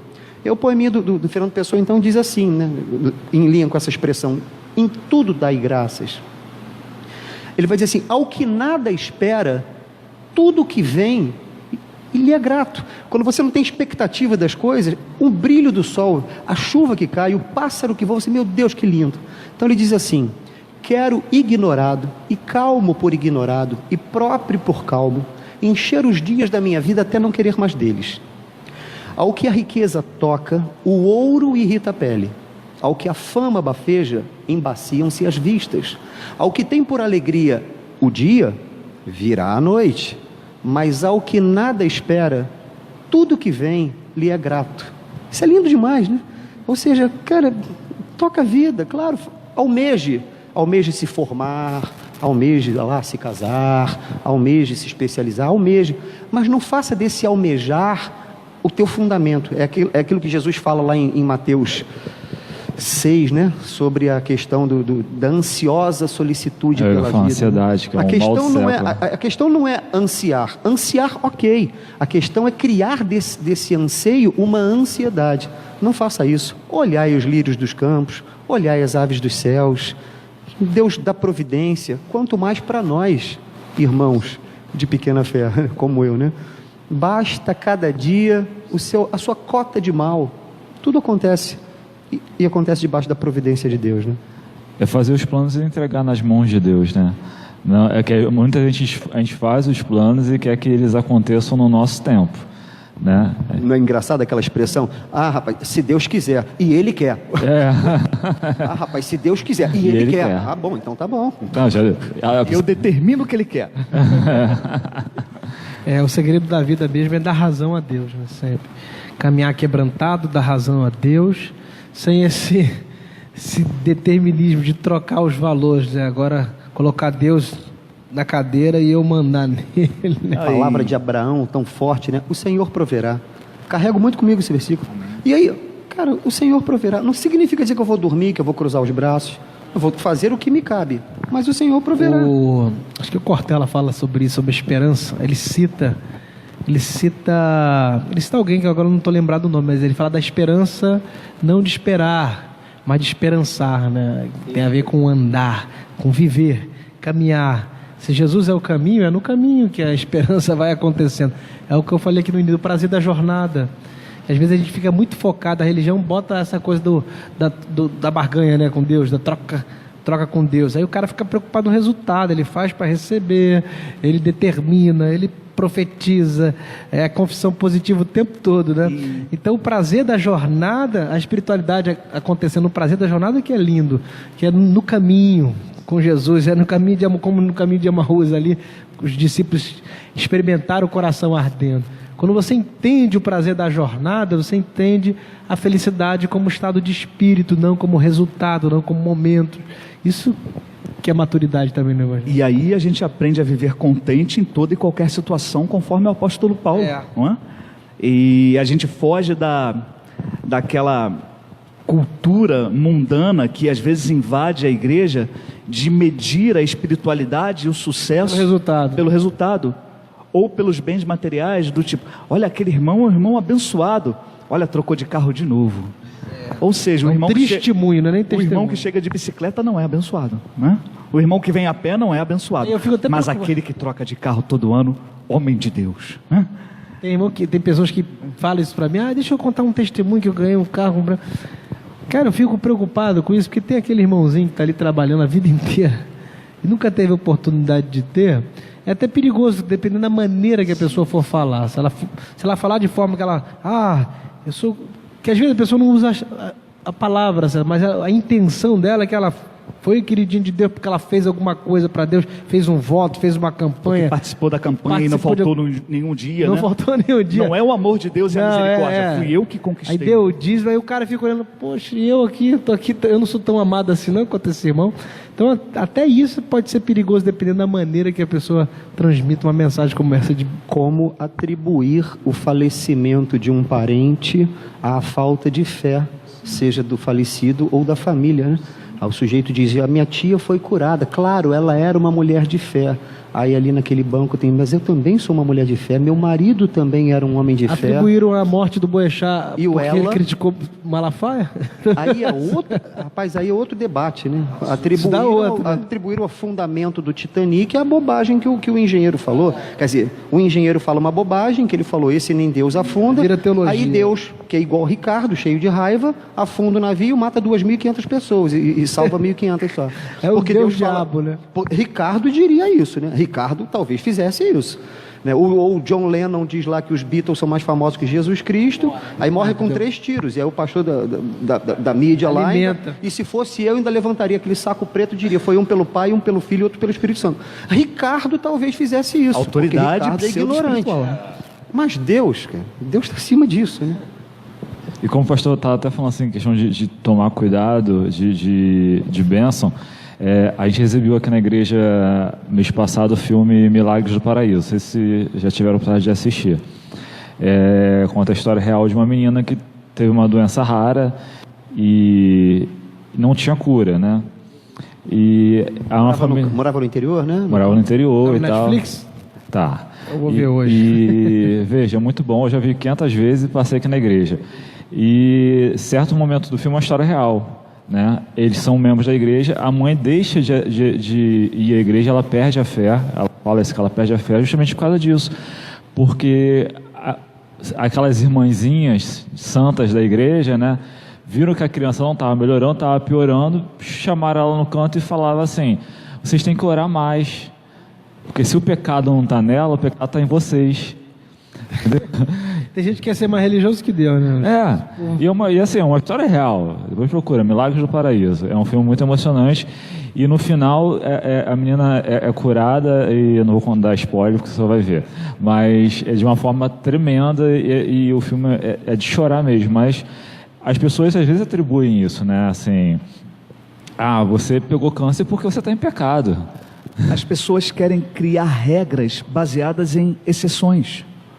É claro, a palavra de Deus, ela é única, ela se completa, Antigo e Novo Testamento, e a história, né, do amor de Deus pela humanidade está aqui. Mas há casos em que Deus curou e há casos em que não curou. No mesmo capítulo de Atos 12, Tiago e Pedro sofrem perseguições. Tiago e Pedro são presos. Tiago é passado ao fio da espada por Herodes e Pedro é liberto. Nos mesmos 10 versinhos, nos mesmos 10 primeiros versículos do capítulo 12 de Atos. Ou seja, 2 homens de Deus, um com uma consequência, com um destino, outro com outro. Né? Pedro conversando com Jesus, aquela passagem famosa lá no final do Evangelho de João: me amas, amo, Senhor. Me amas mais que os outros, amo. Então apacenta minha ovelha. Lembra-se disso? 3 vezes ele pergunta. Então diz a passagem lá: Jesus começou a andar com Pedro para lá, e ele falou assim: e aquele que está lá? Ele falou: que te importa se para ele eu tenho uma outra proposta?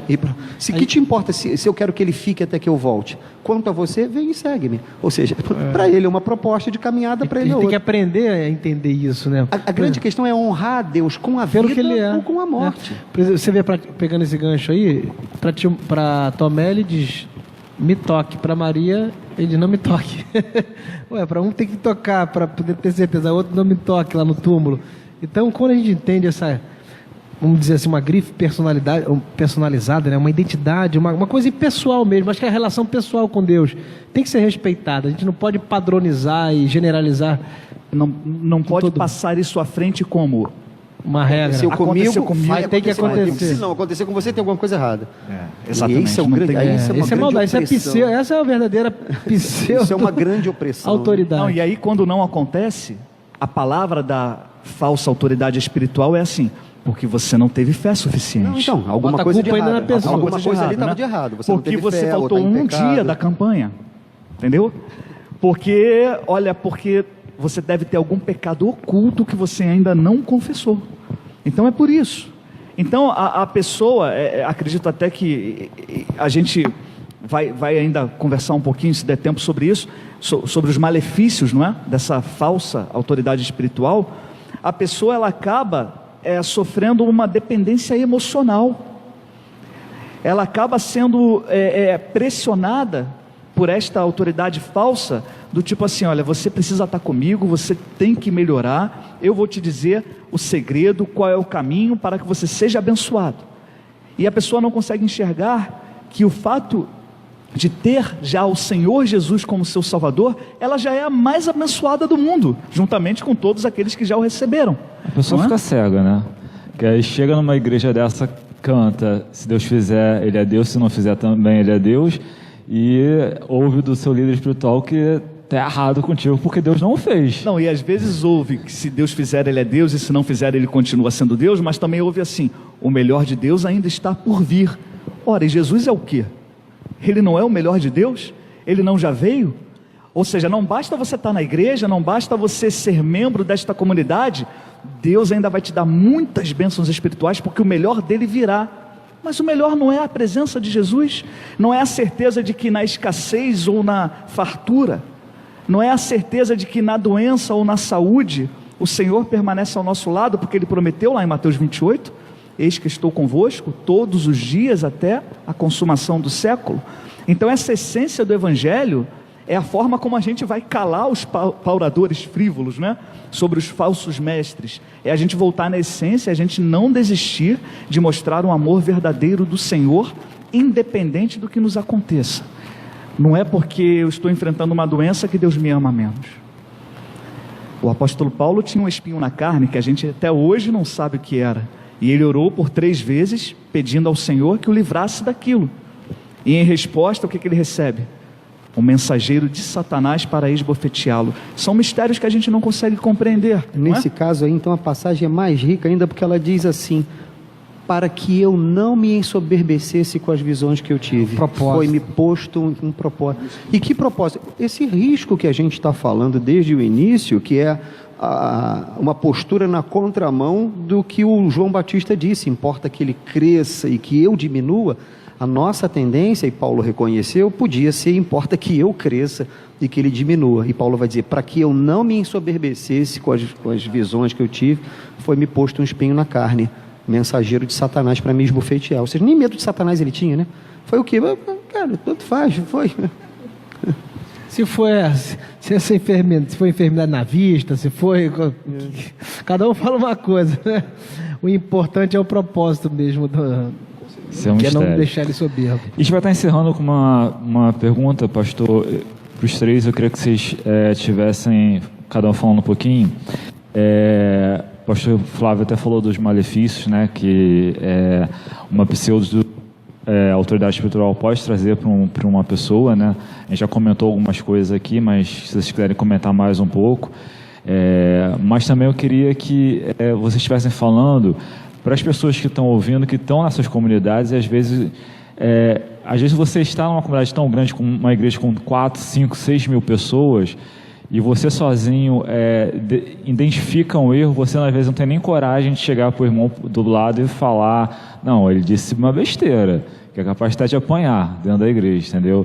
Então assim, como uma orientação de como essa pessoa pode buscar mais dentro da igreja ou sair, enfim, quando ela identifica, né, que ela está ali no lugar errado, que ela está ouvindo a coisa errada, que aquilo está trazendo prejuízo para a vida dela, como ela deve se portar. Eu penso que congregar é bom quando é bom, né? Quando deixa de ser bom, aí é melhor ir embora, porque uma pessoa que cultua a insatisfação, ela nunca vai ser feliz naquele lugar e nunca vai crescer naquele ambiente. Então, se a pessoa identificou que de fato o erro é erro mesmo, porque também tem o outro lado daquela pessoa, já tem um coração já amargurado, já tem um coração já crítico, a pessoa já tem as suas crenças e ela acaba tá pessimista com a vida, então ela acaba achando erro onde não tem, também tem esse detalhe. Mas se de fato existe um erro que fere o princípio da fé, se tem algo ali que atrapalha a comunhão dela com Deus realmente, eu acho que em nome do amor, a pessoa também deve ir até a pessoa e falar, né? Com toda a sinceridade, sempre com o tempero do amor. Mateus 18, né? Mateus 18 chama, Mateus 18. Vá com o tempero do amor e fale. Se houver mudança, acho que você também está sendo misericordioso, né? Acho que faz parte do fruto do Espírito querer o bem. Porque é muito fácil também sair trocando de problema, sair trocando de igreja, sair trocando de comunidade, é muito fácil. Aí é você não querer solução. Eu sempre digo, seja a transformação que você quer ver nesse lugar, em vez de sair, fugir. Encara com doçura, encara com amor, encara com sabedoria, encara com paciência, encara com perseverança. Agora, se ele vê que está errado, a pessoa não mudou, falou, está toda equivocada a situação, procura um lugar que você se sinta bem, se sinta feliz, se sinta amado e consiga amar e servir. Eu gostei muito da palavra do pastor Pablo sobre procurar um local, tá? Para continuar congregando. Porque, infelizmente, o que tem acontecido com muitos é assim, já que eu tenho percebido que há uma falha na liderança nesse sentido, para que eu vou à igreja? Hoje em dia eu tenho o mundo na minha mão. Eu escolho quem vai ser o pregador sirvo Deus de hoje, em casa. né? É verdade, a pessoa às vezes não vai querer mais sair de casa. Ela vai querer escolher o pregador, escolher quem vai ser o ministério de louvor da noite, daquele momento de devoção, escolher até quem vai orar, né? E acaba se afastando e descumprindo o mandamento do Senhor, que é não deixar de congregar. Eu penso que dentro ainda dessa questão, eu confio no poder da palavra de Deus. Se a pessoa ela tem observado que onde ela está congregando, infelizmente a liderança ela está num caminho que não é bíblico, em primeiro lugar ela deve orar pela liderança, não abandonar, conforme o pastor também falou, né? Procurar em amor, exortar em amor, admoestar em amor, não é criar confusão, não é sair brigado, não é sair falando mal, de forma alguma, é fazer de tudo para que não precise sair, não é? E diante disso, se Deus conduzir, olha, não é aí, Deus vai mostrar onde é, mas lembrar que para onde essa pessoa for, ela não está chegando no local perfeito. Então eu confio no poder da palavra, e se eu pudesse, né, deixar um conselho, né, na multidão de conselhos a sabedoria, né, a gente ouviu muitos aqui, conselhos, né, baseados na palavra, se aprofunde na palavra de Deus, não vem com essa de que você não tem tempo, não vem com essa. Não é? Certa vez perguntaram não lembro agora se foi ao falecido pastor Russell Shedd ou se foi ao pastor John Stott, que faleceu também, não é? Perguntaram assim, o que você acha dessa tecnologia, dos jovens que passam tanto tempo aí com o celular na mão e na internet? Ele falou, eu acho maravilhoso. Aí a pessoa que perguntou se assustou, porque aguardava o quê? Uma condenação, né? Mas por que, pastor, o senhor acha maravilhoso? É porque ninguém vai ter desculpa de dizer, eu não tive tempo, Senhor. Foi Piper, não foi? Foi Piper? Eu vi uma frase com Piper falando. Então, perdão aí por não ter gravado aí o autor da frase, né? Mas obrigado, Pablo. Então, essa é a questão. A gente tem tempo e a gente tem que investir nosso tempo no que tem significado para nós. Não adianta a gente sair por aí com a camisa escrito que é de Jesus, com a faixa, a bandana, com tatuagem de Jesus. Não adianta, se a palavra não estiver dentro de nós. Então a gente precisa, e a gente tem livre acesso a essa palavra, uma das grandes conquistas da reforma protestante, né? Para a glória de Deus, na verdade o Senhor conquistou para nós a Bíblia na mão do povo, né? Eu vi um pastor uma vez falando até essa questão de desculpa, né? Foi que hoje tem até aplicativo, que você recebe um versículo por dia, já com uma explanação bíblica. Então assim, não tem desculpa para não estar lendo a palavra de Deus, né? Fala, pastor Ricardo.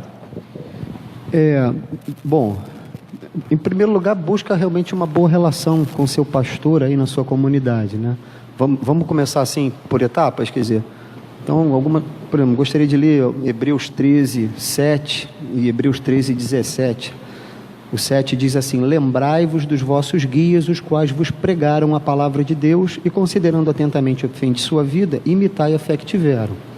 E o 17 diz assim: obedecei aos vossos guias e sede submissos para com eles, pois velam por vossa alma, como quem deve prestar contas, para que façam isto com alegria e não gemendo, porque isto não aproveita a vós outros. Então, obedecei aos vossos guias, sede submissos. Submisso não é escravo, não é manipulado, não é operado por, não deixa ele te operar, não é isso. Mas vai, mais uma vez, em doçura, em mansidão, em compreensão. Todos nós erramos, então o pastor da sua igreja também erra. Das muitas coisas que dissemos aqui, há erros, né, da minha parte, enfim. A gente entende que o Espírito Santo foi quem nos dirigiu para falar, mas é o mesmo Espírito Santo quem te dirige para ouvir. E é nisso que se faz palavra de Deus. Não é palavra de Deus porque eu li e falei alguma coisa sobre ela, pronto, engole e assim. Mais uma vez, Paulo, primeira epístola aos Coríntios, capítulo 10, verso 15. Falo como a criteriosos, julgai, pois, o que digo. Agora, como você vai julgar? Julgar é considerar, é refletir sobre, é comparar, ver se faz sentido ou não o que está sendo dito. Você vai ter capacidade maior de fazer isso se você conhecer a palavra de Deus, se você conhecer a Bíblia, se você participar dos estudos com a sua comunidade, com a sua igreja, ouvir a pregação, né? Havendo erros, havendo equívocos, havendo coisas que te chocam, aí a minha recomendação é fazer aquilo que já foi mencionado também aqui, né? Procurar o irmão em amor, conforme o pastor Pablo falou. E aí para trazer mais a palavra diretamente aí, né? Mateus 18, verso 15, diz assim: se teu irmão pecar contra ti, vai arguí-lo entre ti e ele só. Se ele te ouvir, ganhaste teu irmão. Então a pergunta é: e se o sujeito está numa igreja que ele vê que o pastor está manipulando e tudo? Vai trocar uma ideia com o pastor. Eu sei que às vezes é difícil trocar uma ideia com um pastor que tem 3.000 membros ou 2.000 membros, mas tenta trocar essa ideia com humildade. Pastor, o senhor tem pregado isso, mas eu tenho visto de outra forma nas Sagradas Escrituras. Como resultado disso, aí sim recomendo também, conforme já foi mencionado, que você não deixe de congregar. Se aquilo ali te aborreceu, não são todos os pastores que são assim, não são todas as igrejas que são assim, né? Procure uma outra comunidade, porque a fé cristã, ela é comunitária. A fé cristã, ela é fundamentalmente coletiva, né? A fé cristã é o inverso daquilo que Adão falou para Deus sobre Eva, lá no capítulo 3 de Gênesis: a mulher que tu me deste. Você vê que o pecado ali traz uma questão social, um problema social, né? A mulher que tu me deste. Jesus, quando chama alguns discípulos, primeiro vai e chama teu irmão, vai e chama outro, porque a fé cristã é coletiva, a fé no Deus de Israel é coletiva. Uma das belezas que tem lá no primeiro verso do Salmo 122, não é só o fato de ir à casa do Senhor, mas é o fato de dizer: alegrei-me quando me disseram.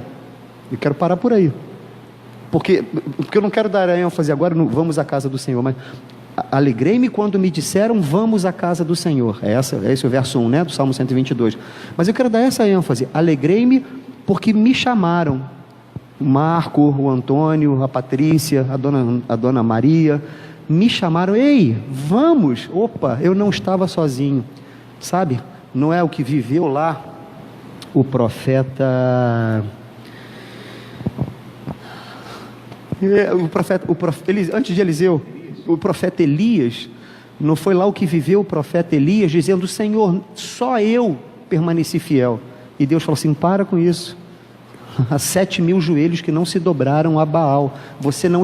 Elias falou: que bom, eu não estou só. A fé cristã, a fé no Deus de Israel, a fé do Deus das Sagradas Escrituras, é a fé da coletividade, é a fé da comunhão dos irmãos. Então não desanime ao ponto de achar que igreja não merece você, ou você não merece igreja, né? Temos todos a contribuir uns com os outros, a trabalhar nossa humanidade, a trabalhar esse amor de Cristo dentro dessa coletividade que a gente chama de igreja, né? Seria a minha palavra aí nesse sentido. Amém. Programa gostoso, viu?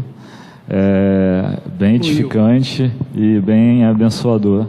graças a Deus. Eu queria estar passando então para as considerações finais, começando com o pastor Pablo, né? Que eu vou falar que eu não é o presbiteriano aqui da roda. Então, vamos começar com o pastor Pablo. Pastor Pablo, muito obrigado de novo. Espero poder contar com sua participação outras vezes, né? E dar seu alô aí pro pessoal e seu boa noite.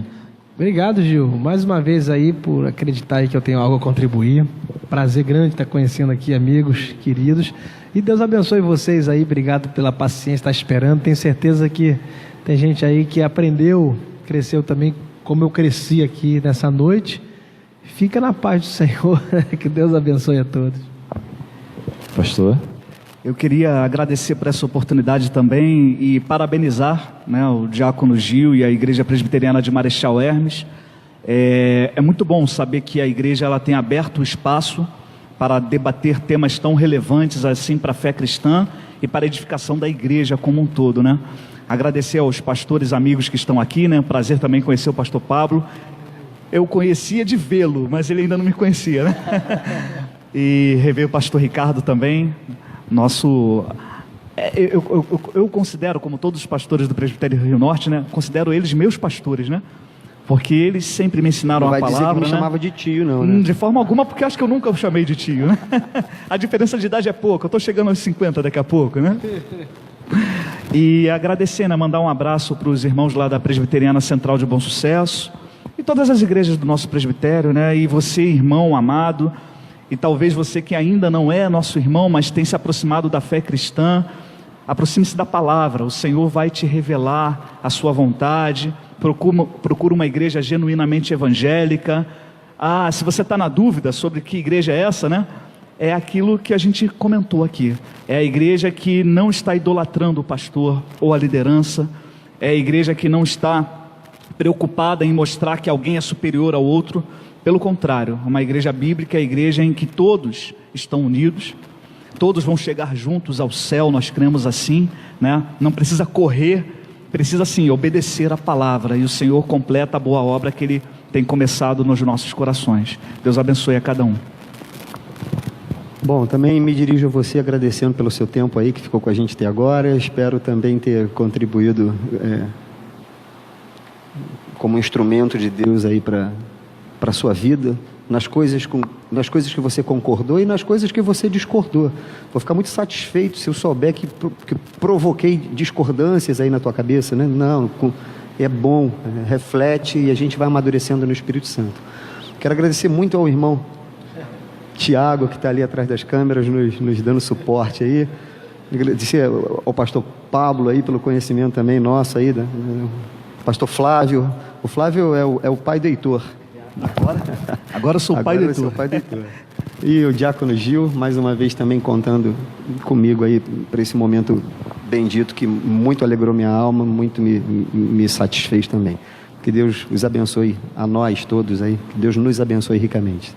Amém. Eu agradecer aos três pastores, os três mosqueteiros, pela bênção do programa de hoje, né? Agradecer a todo mundo que está em casa, dizendo que esse programa vai estar agora no Facebook e em breve no YouTube com a versão editada. Você está compartilhando, abençoando a vida de outras pessoas. E no YouTube você vai lá na nossa playlist PMH ao vivo, tem outros temas polêmicos e que deram muito o que falar, né? Você pode estar assistindo, compartilhando, baixando, estudando. Eu sei que muita gente estuda através desses programas, então isso é muito edificante para a gente. Agradecer ao pastor da igreja, o pastor Eli, que não pôde estar presente hoje, está estudando. Eu ia fazer essa menção, tá? Pastor Eli, ao conselho, ao conselho eles abrem o espaço, né? Para a gente falar sobre sexualidade, sobre outros temas importantes que às vezes a gente não consegue falar no dia a dia da igreja, mas a gente tem esse programa aqui para estar debatendo e compartilhando. Então, agradecendo à igreja, pastor Eli, todo o conselho da igreja, que ajuda a gente aqui no Ministério Multimídia, e já avisando, né, que no próximo programa é dia 15 de julho, e o tema é dízimo versus teoria da prosperidade. Então, é outro tema polêmico, então você já está convidado, está orando. No dia 15 de julho a gente vai estar ao vivo aqui de novo, e deixando um beijo para todos vocês. Não esqueça de compartilhar. Geralmente a nossa grande audiência chega depois que a gente encerra a live, né? Começam os debates, começam todas as questões. Então, compartilhe sempre, que você vai estar abençoando a vida de outras pessoas. Quiser entrar em contato com pastores, o e-mail dele vai estar aparecendo embaixo o nome de cada um, então você pode estar entrando em contato, se tiver alguma dúvida, alguma reclamação, né, pastor Ricardo? Questionamento, não gostei do que falou, pode entrar em contato à vontade. Puxa a orelha, pode puxar a orelha da gente, com amor, com amor, doçura, com amor. Bem-vindo, é bem-vindo. E que Deus abençoe a sua vida grandemente, tá? E que você esteja orando pela vida dos nossos pastores, orando pela vida deste ministério que é o IPMH ao vivo, e que ele possa estar contribuindo para a tua vida espiritual. Então, um beijo no coração e até o dia 15 de julho. Fique com Deus.